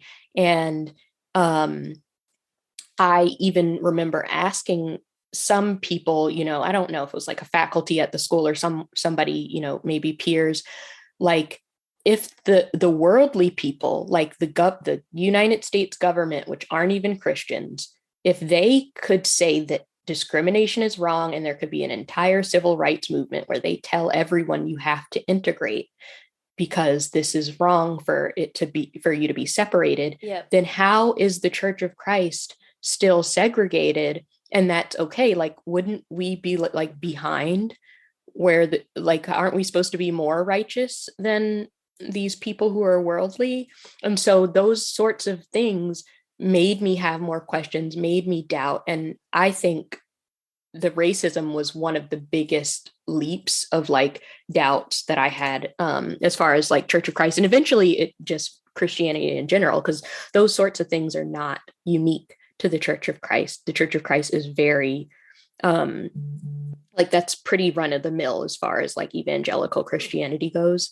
And so it even though they claim to be like the one true church, the similarity that they have to like every other Southern evangelical church tradition is so similar that in things like racism, that it makes it hard to tell the difference, to be honest. And we haven't even touched on the misogyny that you wrote about in your emails to me, and the difference between how men and women are treated in the church itself. And I feel like that's such an important and prevalent thing to discuss. But because we've never had the option to discuss race at length in terms of some of these Southern American congregations, it's almost like it's less of a prevalent thing because the racism is so obvious and so toxic and like humiliating for you to go through that experience, but also the spiritual abuse as well that comes from being born into the church and then basically being told that you're born into this church, but you can't really ever be a full member of the faith because of the skin color that you're born with, even though we want you to read this Bible and take the messages from it that we don't actually believe in or align ourselves with. That's such a horrific thing to go through. And then, of course, growing up as a person who was assigned female at birth, going through all of those things that probably didn't make sense to you as an independent thinker and somebody who wants to have individualism, but also then your journey into realizing that perhaps you don't identify with your assigned gender, and then having all of those difficult conversations with yourself on top of all of the stuff that comes with the introverted and extroverted types of racism that you're exposed to. Right. And one thing I do want to say, because I thank you for mentioning that you hadn't had an opportunity to like discuss race at length, because my experience has been after leaving, and even in the past like couple of years that I've been connected with cult survivor communities, is that there isn't really a discussion of the experience that survivors of color have within the cult survivor community either. And like discussions of like race in our like survivor spaces and the unique struggle that people experience as survivors of color who leave these groups into a world that is dangerous, that is hostile, and that will not have sympathy for you as an uneducated person of color, as somebody who doesn't have the social and emotional skills, as someone who's traumatized. And it is really, I feel so passionately about it because of my experience. Like I have experienced being homeless, for 2.5 years and relatively recently. And part of that is because I would go to work and experience racism. So I'm not in the church. This is just like out in the community, I would experience housing discrimination, and no one prepared me for this in the group. No one taught me about how to navigate that. And on top of that, because I've left this group and my entire family and social network, I have no social support system anymore. And so that is a factor in people experiencing severe depression and being suicidal and going back even because they get out and they're trying to live their lives and it's too hard. And it turns out that some of the things that this group has told us about the world being evil and dangerous is actually true for people of color in a way that it's not true for survivors that aren't people of color. And so I'm actually going to be speaking about that and more at greater length at the International Cultic Studies Association conference this year. I'm going to have a session on race and the experience of survivors of color in the cultic community, because I am, I'm an activist in any, situation that I find myself in, any environment. And I'm always like, how do we make this better? How do we make it more inclusive? And how do we tend to and support and elevate and amplify the voices and experiences of people who are the most marginalized in any group. And I noticed, like, in a lot of the literature, and a lot of the documentaries that are done about cult survivors, there's very few Black people, Indigenous people, and people of color. And these are people who are targeted by these groups because they're already disenfranchised from the larger society. And I understand why my parents thought that it was a good idea to raise us in this group. Do I agree? Absolutely not. But I also have the benefit of retrospect of having grown up in this group, and my parents joined around when they were my age, and having lived in the civil rights movement and like witnessing what was happening in the United States in the previous like 3 decades, I can understand their thought process of thinking like raising us in this church where people are worshiping together, where they had actually a significant amount of support as parents, for all of the harm that they cause, which I do feel like the harm outweighed the benefits. But as people going in and having no experience, not having lived, in the group for as long as they have now, and not having the experience of being born and raised in the group, I could imagine why they would have thought it was a good idea. And I think that I just feel very strongly about like naming that and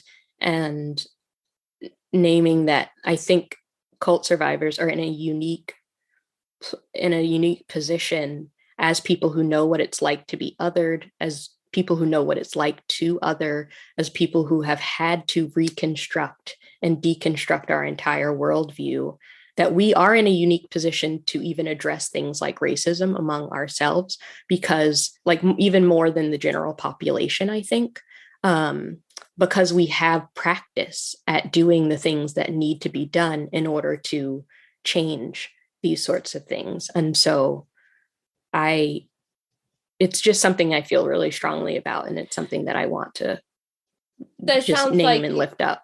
There sounds like there is definitely a gap and a need for more research and resources for cult survivors that are also people of color.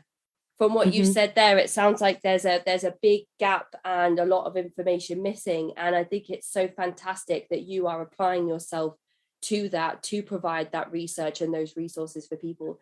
To speak at an ICSA conference is not a small thing. So, to have the courage to do that on top of everything that you've already told us that you've done is such a huge thing. And I have no doubts that we will see your name on the tops of research papers and maybe even books and just huge researched resources that will be a huge help for cult survivors and for people of color, and both communities combined. I think that's such a fantastic thing that you're working towards. And you mentioned that actually, interestingly, you've already been involved with the publication of a book. And I didn't know if you wanted to just mention that kind of little side story. Yeah, that book, yesterday I was thinking about just like reflecting on this, and I realized that when that book was published, the book is called Girl to Girl, and I was involved in writing it when I was 16, and I think it was published when I was 18. It basically is a cookbook of like all of like purity culture and toxic like legalism, specifically intent, like, toxic misogyny for adolescents who are assigned female in the group.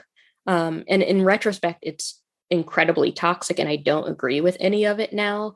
But to be honest, that book being published and these sorts of like other performances of piety were the only times that I experienced my parents expressing that they were proud of me. And so on some level, I felt push towards doing those things and to do things like speaking on ladies' conferences and that sort of thing, even though I didn't even necessarily like agree with all of it, because that was how I could get like attention and validation. And I think that is really unhealthy and probably was like a trauma experience that I like. Even now I feel I'm just noticing that it's like my energy has dropped thinking about that, because I, of course, like any child, I wanted my parents to be proud of me. And for me, it wasn't really academics or,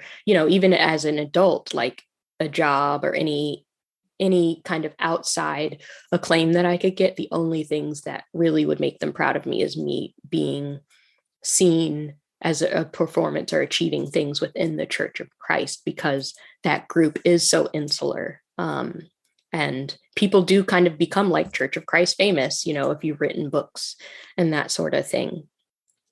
And that book is still available for purchase today. Unfortunately. Yeah. But it doesn't have your actual name. It's a pen name or a pseudonym that's attached to the book.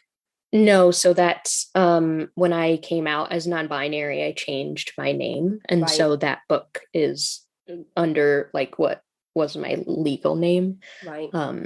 So I'm kind of glad about that. And also, it has like my picture and stuff on it. And it's interesting that book, one of the chapters, it wasn't the chapter that I wrote, but one of the chapters was based on a survey that were done of boys or guys, I guess, at Freed Hardeman, where asking them to name the articles of clothing or types of clothing that they felt were immodest or that would cause them to lust. And basically at that, even in the book, we're like indoctrinating other teens and young adults to submit to the male gaze and to let them tell us what we are allowed to wear. What ended up happening was that basically every article of clothing that anyone could possibly wear was named. And so it really showcased how there was no way to act. Like, it's totally normal to have sexual thoughts when you're looking at other people. Mm-hmm. And you're like, I probably at any age, but particularly as a teenager, like a young adult, but it pathologized it. And for me, that I did honestly feel creeped out. I'm surprised that more people didn't feel creeped out. I remember it being like, wow, we've gotten so enlightened by this information that they shared with us. But because of that type of environment, I had completely suppressed my suppressed. I'm not sure which one of those is the correct word, but push down any like desire. I lived and identified as asexual for the first 29 years of my life, because I knew that it was like those things were so demonized. Like purity culture was such a big part of growing up in the Church of Christ that it kind of felt like, I think on a subconscious level, that I should never ever experience attraction to anyone. Yeah. Just in case you do anything wrong, it's best to just not do anything at all ever.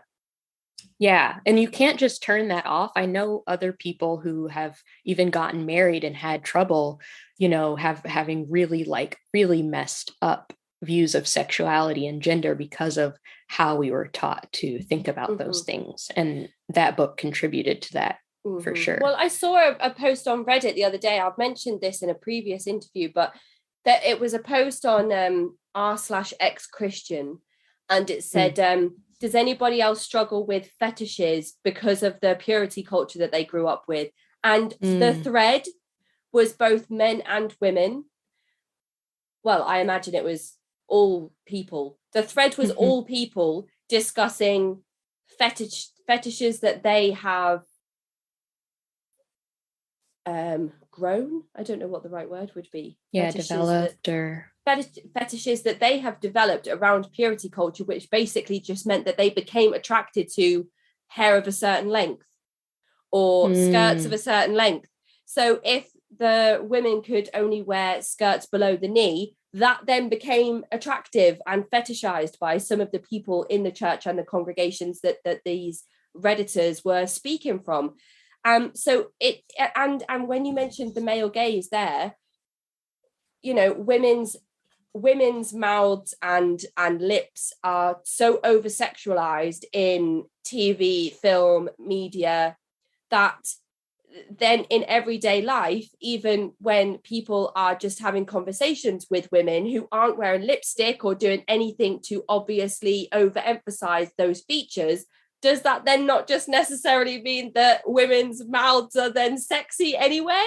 So how do you can't just not have a mouth. So how do you get away from that side of the male gaze? It's I saw another thing yesterday, and I'm probably going to mess up the wording, but it was something like purity culture has taught us that women, like, no matter what we do, how we dress or anything, we are the problem because men are attracted to us. Yes. However, in any way. And of course, this is just looking at the very simplistic, a man and a woman marry and then they will have sex in their marital bed. We're not even talking about any of the LGBTQIA plus community, or how a person might not feel that they identify with their assigned gender from birth, how a person might be attracted to multiple people of multiple genders for different reasons. This is literally just talking about how men may still be attracted to women no matter how they look or dress or talk or act, because men are just attracted to things. Like that's right. That's human nature, isn't it? Like that is just so that's without even touching on the LGBTQIA plus community, which I feel is still an important thing to touch on. So what, and I suppose the answer to this at this point is probably obvious, but what are the views, thoughts and feelings around that particular community group in the Church of Christ? Yeah, so I would just say in a simple way that it being anything other than cisgender, heterosexual is a one-way ticket to hell. Like, that's the most succinct way that I can put it. I have heard in sermons in the Church of Christ, people compare, first of all, they talk about homosexuality, using that word, all the time. Every single sermon, every time. And it is compared to being a murderer, essentially. And like, because in some ways, I feel like they might even consider it to be worse, because it's a part of an identity, whereas murder is something that is an action that you could like confess and repent of. And I grew up hearing that every like 3 times a week at least. And I mean, that's not even to, my family was heavily involved, and we were almost doing things with the church every day and traveling a lot around to these conferences where we would be listening to sermons all day long, and people would be talking about the sin of homosexuality, about the immorality of like gay marriage, and any human rights being given to LGBTQ people constantly. It took me years, and I feel like at this point I just am like, sexuality is fluid and dynamic. I am not even trying to like have a label, because I'm still getting to know myself. It's taken me years to be able to know what it is. Like at this point, I think I would loosely describe myself as like pansexual and my gender as non-binary, but I've gone under different labels at other times because it has taken years to even uncover who I am, because of all of the indoctrination and like coercion that I experienced growing up, I never really understood why there was such a fixation on gay people. And I never really agreed with it, actually, even when I was in and I felt like I was still like very devout. I always kind of felt sorry for queer people and was like, why is the church picking on them? Like, that doesn't really seem right. And it doesn't make sense for people to be created in a certain way and then be told that something that they are is an abomination. Like that always felt contradictory to me. And so I know that there's been a lot of trauma from like of other like people who are queer or people who have gender, who are gender nonconforming or trans, who grew up and who, particularly people who are born and raised in the church, because that is what you are being taught over and over and over again, even as you're trying to understand your own identity and desires. And the whole thing around sex education and taking kids out of classes when they may be taught sex education, and the lack of and I've spoken about this in another episode, but the lack of sex education and relationship education means that at this age where you are kind of learning who you are and maybe trying to, not just kind of going with the flow and not trying to find what label fits, because maybe that's just an impossible thing to do. And I don't think that that's necessarily even a bad thing. It, like, you maybe don't even at this point, people might not even understand their own bodies and how things feel and how things work, because you're so taught not to, to explore those things or touch yourself or understand yourself, because then it's sinful, even if it's just like, yes, I don't know, check for lumps and things like that. So there must be so many people out there who are not only trying to navigate their orientation, sexual orientation, and what they feel comfortable with, but also just learning them, who they are and themselves and how their body works and how their body feels. And that must also be quite a significant journey to go on personally with yourself. Yeah, it is. And I mean, this isn't unique to the Church of Christ either. This is something that is a problem in all of Southern evangelical Christianity. Very, very similar. I remember being given books that were, books like I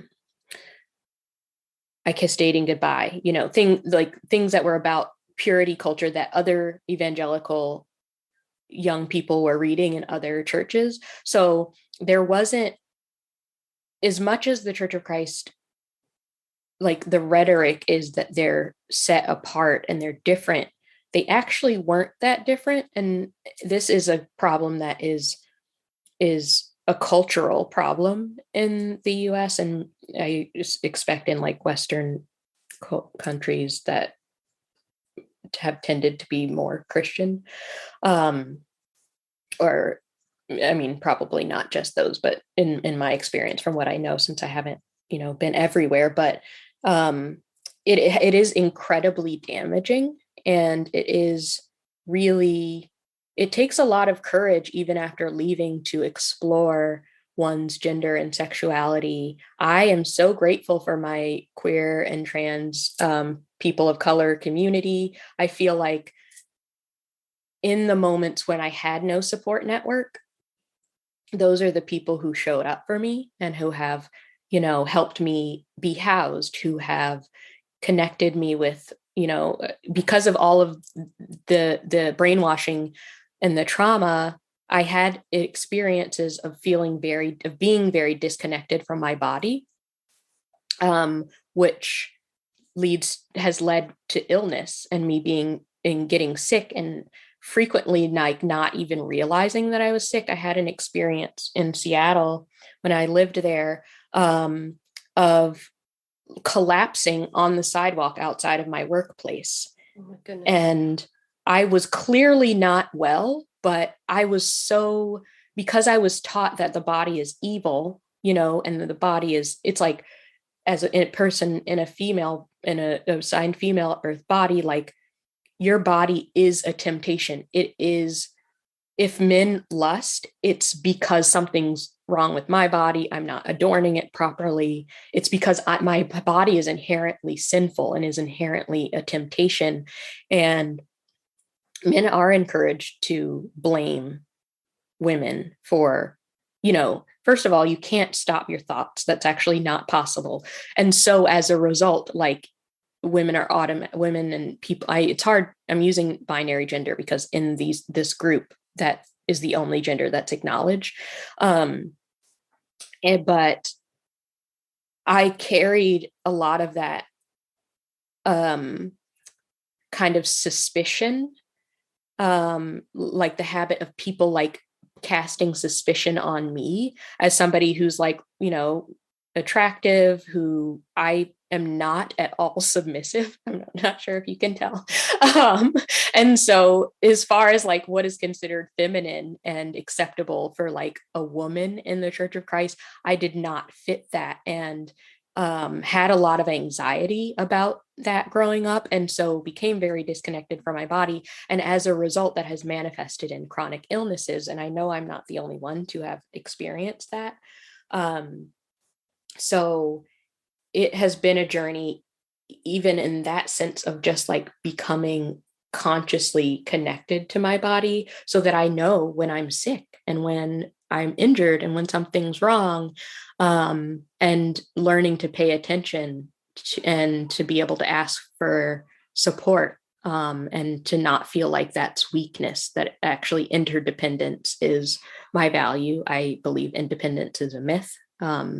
There's no organism, species, plant in our ecosystem that is independent, that is just out here living on their own without being completely connected to every other species in the ecosystem. And humans have this mythology around independence, I think, especially Americans. And it's not actually true. And that is magnified in groups like this because of the nationalism. And it has a cascade effect to lots of different things, that can cause harm for people long term.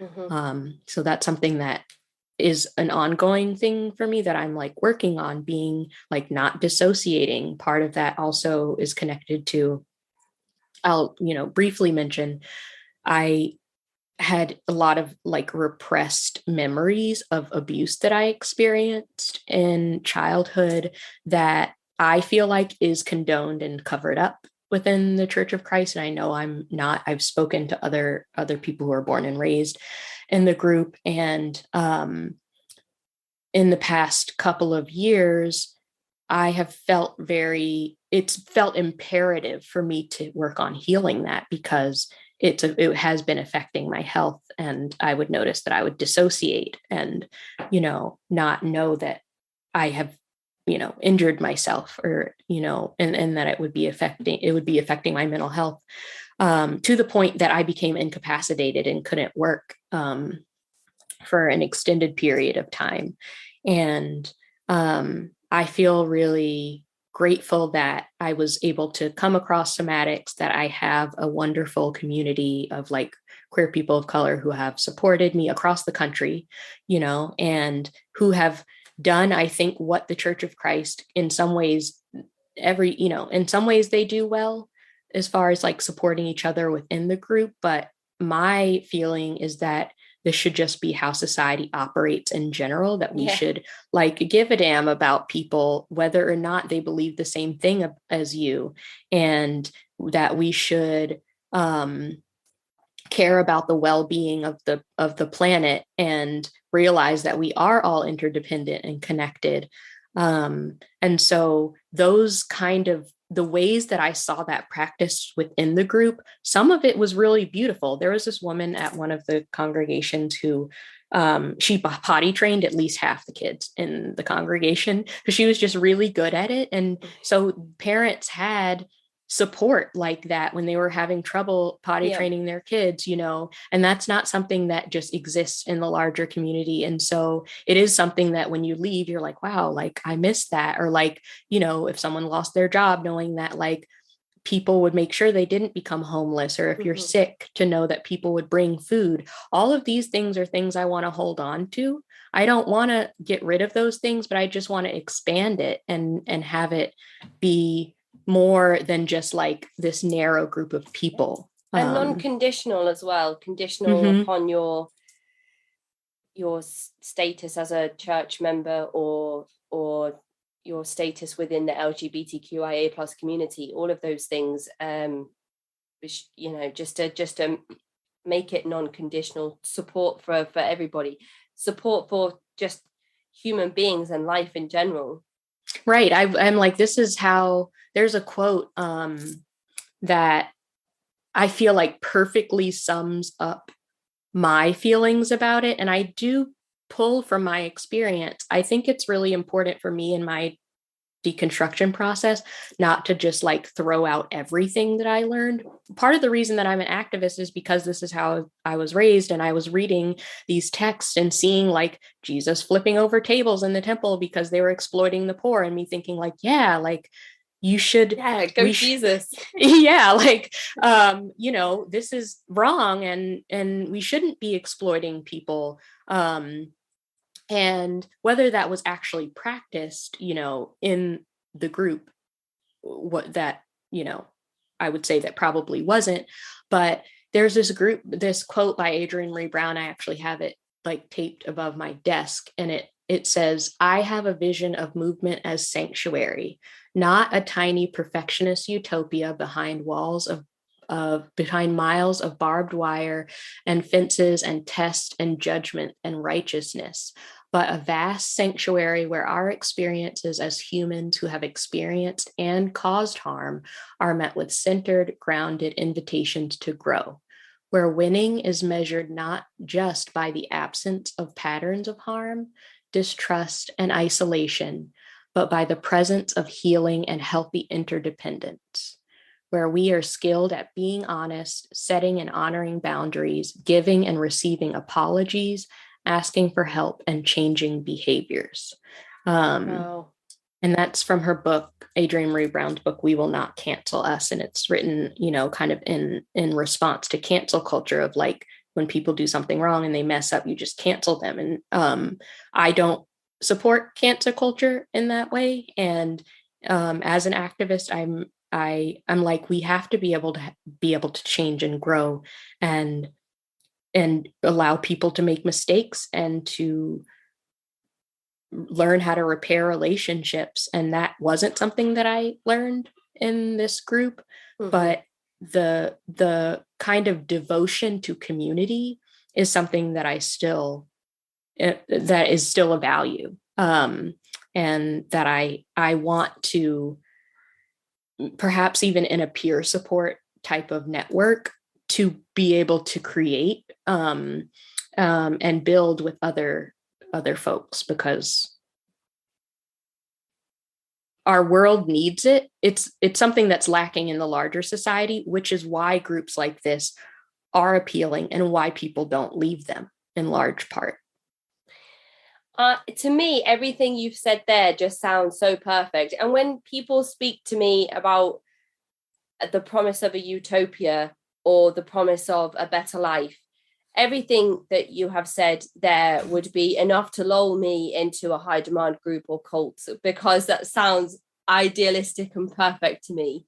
And then I think to myself, how can there be people in this world that just don't want the best for everybody else? How are there people that, and everybody I speak to that comes and sits down with me and has these lengthy chats, we all share the same views and values. So I feel like there is definitely a common thread amongst advocates, allies, survivors, and people involved in these movements that just we all share the same traits, I think, that must make us vulnerable to these types of groups and exploitation and coercion. Because maybe, but I think these are just human. Just see the best. I think they're human needs. I really do, and I don't think there's anything that's pathological about wanting the best for people. I certainly would be suspicious if a group came to me and they're like, "This is what we're doing. We figured it out." Like, one of the things that I love about Adrienne Maree Brown and like the emergent strategy community, that's kind of like the group of people. It's not a group. It's just like people. She wrote a book and it's like incredible. And I recommend it. But people who like that book and people who enjoy like Octavia Butler's literature, her sci-fi, people who enjoy things like Ursula Le Guin, people who enjoy things like generative fiction, and envisioning the world in a better situation than we have it right now. I think there are people who join groups like this because they believe that a group has figured it out. What I know after having been a part of a group like this is that no one has figured it out, because if they had, our world would look like a very different place. Mm-hmm. And that there are systems of oppression that are set up to prevent that ever from actually happening. And so if we do create, I think it's something that will emerge out of necessity because things become unbearable. And that is why I left, because, there are a lot of benefits to being in this group. I would have never been homeless. I probably would have always had access to healthcare. The reason I left is because things became unbearable. And I think, at least as an activist, the larger society won't feel a compulsion to change and shift in these ways that we're talking about until it becomes unbearable. But there are small groups of us, especially, I think, survivors of cults, who have maybe seen a little glimpse of what things could be like, but seen it done really poorly and harmfully, that are like, something about this, they were on to something. It was done horribly, and it was incredibly traumatizing. And there is a legitimate human need for belonging and for cooperation and for collaboration and for healing and for support. Yeah, and community, that these groups tap into that desire and then manipulate it for something that's harmful. But the desire itself is not a problem. The desire itself is actually how humans have survived for millions of years, because we did learn how to collaborate and we did learn how to work together. Humans are not like, lions or like ferocious sort of predators. And the way that we survived was by collaborating and working together. And recently, I feel like in human history, we've forgotten that. And that's what makes these groups so dangerous, because there's a part of us that knows that that's what we need to survive. And I think these groups do a really good job. Groups like the Church of Christ and other groups that are coercive and authoritarian do a really good job of tapping into that instinct to cooperate and using it in a way that causes harm and traumatizes people and destroys families. I am really looking forward to your ICSA talk. I think it's going to be incredible. If it's anything like what you said today, it's going to offer so much insight into some just much needed subject matter. And I think that there's nobody better to speak about it from what you've said today. And I know that we've missed out a lot. There's a lot that we haven't spoken about, but I feel like some of the other topics have kind of taken priority, and there's been a need to have those lengthy discussions, especially for potential listeners who may want to take parts of this conversation away and apply it to themselves in any way that they can. But one thing I did want to focus on before I ask you if there's anything you think we've missed, and to talk a little bit about your journey out of the group and advice you have for others, is so at the baptism and during the 5 steps that people must follow, they are asked or told that they must repent publicly of any of their sins. And I feel like this almost lines up with some of the HIPAA violations that you spoke about in our communication. Yeah. So obviously, a lot of the time when we've spoken on the show, when people are told to publicly out themselves for things that they have done, which goes against doctrine or against principles and practices, it's often used as a method of control against somebody, collateral to keep them from leaving the group, a control method to make them feel ashamed and judged by the rest of the group, and all of these nefarious, horrible things that come with the practice of publicly shaming somebody. But then there are actual cases that you know of within the Church of Christ where people's personal information has actually been made available in ways that it shouldn't have been, violating some of their personal information. And I wondered if you could just talk us through a little bit of that. Yeah. So when I was at Freed Hardeman University, one of the first things that I did when I went there was go to the counseling office, because I knew that I needed support. Like I had been having mental health, like I've been having panic attacks, and I had not been allowed to access mental health support growing up. Like I did ask, but I was told,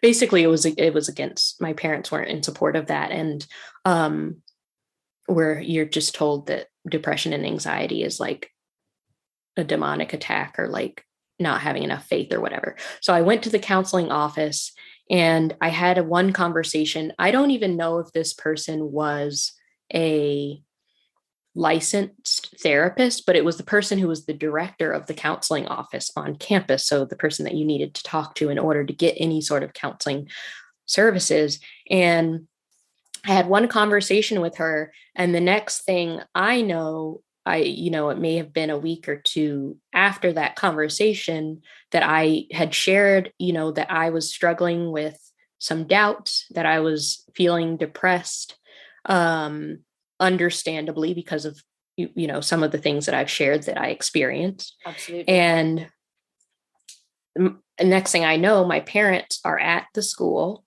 and they are there to take me home, to like take me out of school. And I had no idea. I was completely blindsided. They didn't tell me that they were coming. Oh, they drove 14 hours to the campus, because that's how far away my like childhood, the place where I grew up, was from the school.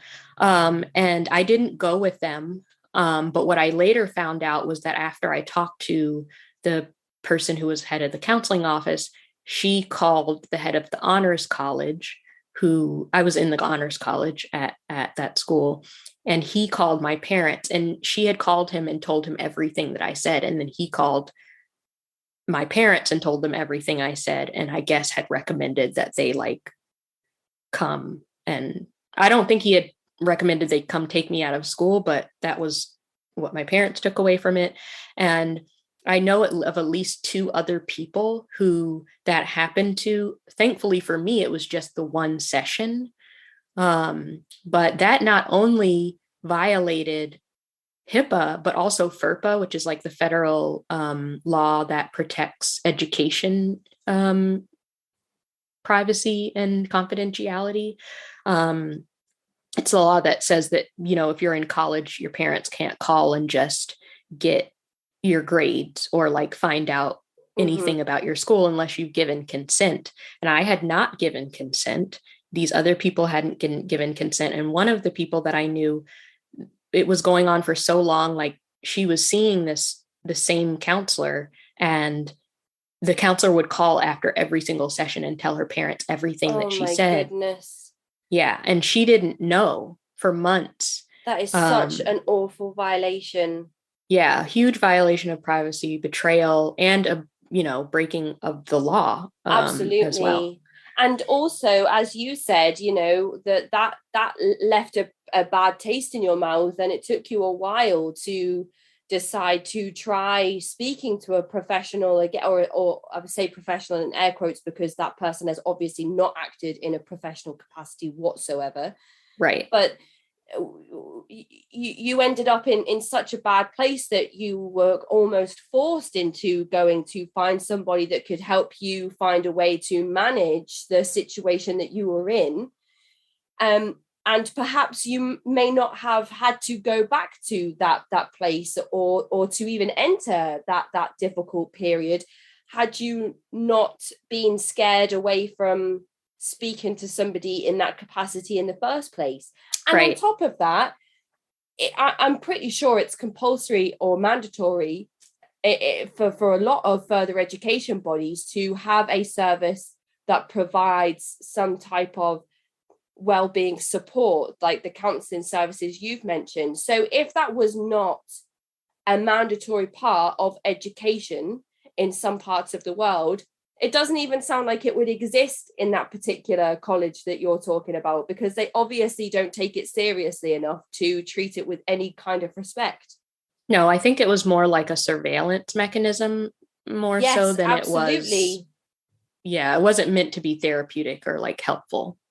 That is just, there's so many things that we've talked about that we've talked about today that are so problematic with this movement. And of course, things may have changed since you were there. And I really do hope that they have, because it's difficult to sit here and think about other people that may be going through the same experiences, whether they are struggling with their identity in terms of sexuality or gender, whether they are struggling with their identity culturally and because of their heritage and the color of their skin, whether people are struggling because of mental health. And as you've talked about, the Church of Christ just doesn't believe in science. People being denied mainstream education or some kind of structural education. There are so many things that we've spoken about that are important to highlight and to discuss and to bring to the attention of other people. And I do hope that things have progressed and changed, because it's quite scary to think about people experiencing these things. But also, as we've said time and time again throughout this entire interview, the Church of Christ really isn't unique in its principles and practices to the larger picture. There may be a few things that they do differently that sets them aside from other movements, but overall, generally, they are not doing things that have never been explored before or never been heard of before. So there must be millions of people following these practices of these captive organizations and high demand faiths that are experiencing all of the things that we have discussed today. And that to me is just overwhelming. Like, where do you even begin to help or change or I don't know. It's just and a lot of these people won't even have access to any kind of information that could teach them that things are different or things can be different, or that their faith is exactly the same as the other denomination that's existing 2 blocks away. And it's overwhelming when you think about it. But one of the good things recently that has come out of the COVID situation is, and this is not just true for the Church of Christ, but the lockdowns gave people a break from the constant indoctrination. And the Church of Christ has been hemorrhaging members since the lockdown started. And I can't say I'm unhappy to hear that. There has been, at least like on the Reddit group, an influx of people who stopped going during lockdown, had a moment to be like, wait, what am I like? Do I want to keep being a part of this group? And then chose not to go back. And that doesn't necessarily mean they're deconstructing, in the sense that they're questioning all of the beliefs, but it has given people some breathing room. And then there's also the internet, which, for most of my life that we've discussed up till now, like of course, as an adult, there was the internet, but growing up, I didn't necessarily have access to like Google or whatever. And so now I am hopeful that because there is internet and social media and podcasts like this, and these docuseries that exist, those were super helpful actually for me, listening to other people's stories and hearing how similar their experiences were to mine, for me to start thinking like, I think this is true. This person who told me I was in a cult, I think they're right, and so I feel hopeful about that, at least. And I suppose this is a good opportunity for me to ask, before we move on to the last questions. But for me, who is a white person, what is the correct terminology for me to use when speaking about community groups that include people of color? Is that the right way to word it? What is the most appropriate way to address and speak about community groups, so that I can make sure I am adopting all of those things in further interviews? Yeah, thanks so much for asking. I think it kind of depends on the person. So my inclination is to ask, especially if the person is a person of color, Black, like brown, immigrant of color, to ask them how they refer to themselves, or how they would like to be called. There are so many different terms, and people can feel sensitive about how they are referred to. And so for me, I tend to use the term bodies of color, because it is ultimately our bodies that people are responding to. And, our bodies are what is being discriminated against. It doesn't really have anything to do with our culture, because most of the time when we're experiencing some sort of like othering or discrimination, people haven't even gotten the chance to know us. And our cultures are not monolithic. I consider myself very Southern, but not every Black person in the United States is Southern. There are people who grew up in other parts of the country.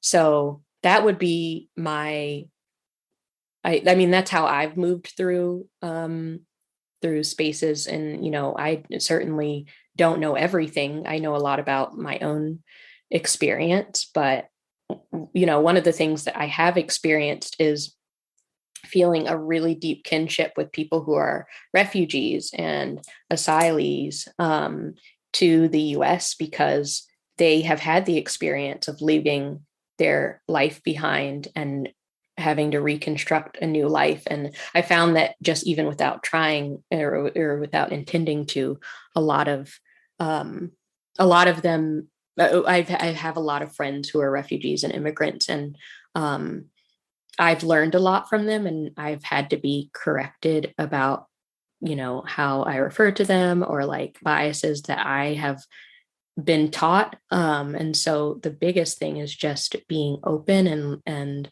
knowing that no one knows everything, and we're all works in progress and learning, and just like being willing to like hear what other people desire, like what works for them as far as how they would like to be referred to. And that goes for gender and sexuality and all of those other kinds of identity as well. That's great. Thank you so much for clearing that up. It's always a difficult thing to navigate, wanting to be person-centered and ensuring that every person is treated as an individual. But of course, the ways that we are brought up and the cultures that we grow up in are always going to play a part in the way that we categorize people and group people together and stop seeing people as individuals. So I just wanted to ask about that, and just to ask people how they would like to be referred to, if a label needs to be applied at all, which might not always be the case, then to just ask them, and the person will tell you. So that's great. Thank you for that. So my last question for you this evening, even though, as I said, there's like a whole load of things that we didn't even go over, is to ask you what advice you would have for other people who are also in high demand religious groups or thinking about leaving or have left. What advice you would have for them in their own healing journeys, and what they can do to empower themselves, to increase their interdependence, and to navigate life outside of a captive organization. That is such a loaded question. I in reflecting on this, which I have done a lot because my entire family is still in the group. I don't know if I said that. And I'm no contact with my family, so I don't go back for funerals, weddings, births, any of that sort of thing. So for folks who might be in the non-institutional Church of Christ or the Church of Christ or any group like that, my best advice is to question everything. And this is definitely speaking from my experience. I know it sounds terrifying to question everything, because I went through it. And I remember I was in college and was sharing with a friend that I was having some doubts and I had a lot of questions. And I even remember growing up, I got kicked out of Sunday school a couple of times for asking too many questions. That doesn't surprise me. It sounds very me. And that friend said to me after I expressed, doubts and having questions, they were like, don't think about it too much. You might think yourself out of your faith. And that surprised me so much, because I just remember feeling like I don't want to have a faith that's so fragile I can't think about it. I can't build a life on something that flimsy. And sometimes questions do lead to more questions. But that's like a part of the adventure of life. And at least me, I desire to live my life deeply and authentically and vulnerably, and to live my life in connection with other people and with the earth. And in order to do that, I have to ask questions, and I have to be open to whatever answers emerge. And I have to be willing to sit with discomfort as well. And be willing to admit that I don't know, that sometimes there isn't a clear answer. And I think that is one of the most challenging things. And if you have especially been born and raised in a group like this, is that they present everything as like very black and white, as like everything being certain. And it's hard, even it can feel terrifying to admit that you don't know. But I've never regretted asking questions before, and I wouldn't trade that false certainty that I had in the Church of Christ ever for the freedom and the not self-knowledge, the deep self-knowledge that I have now.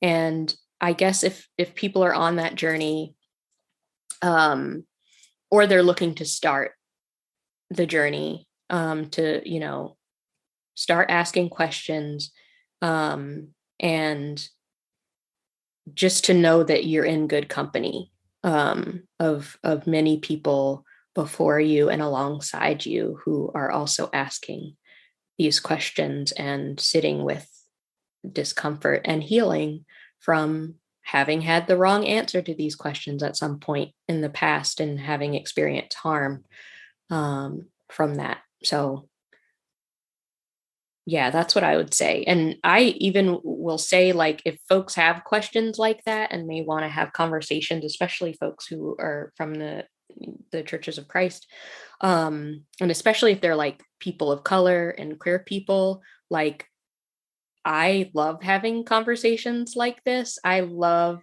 questions. It's really my jam. And I enjoy supporting people in like holding space for really big questions that sometimes can feel too big to hold by yourself.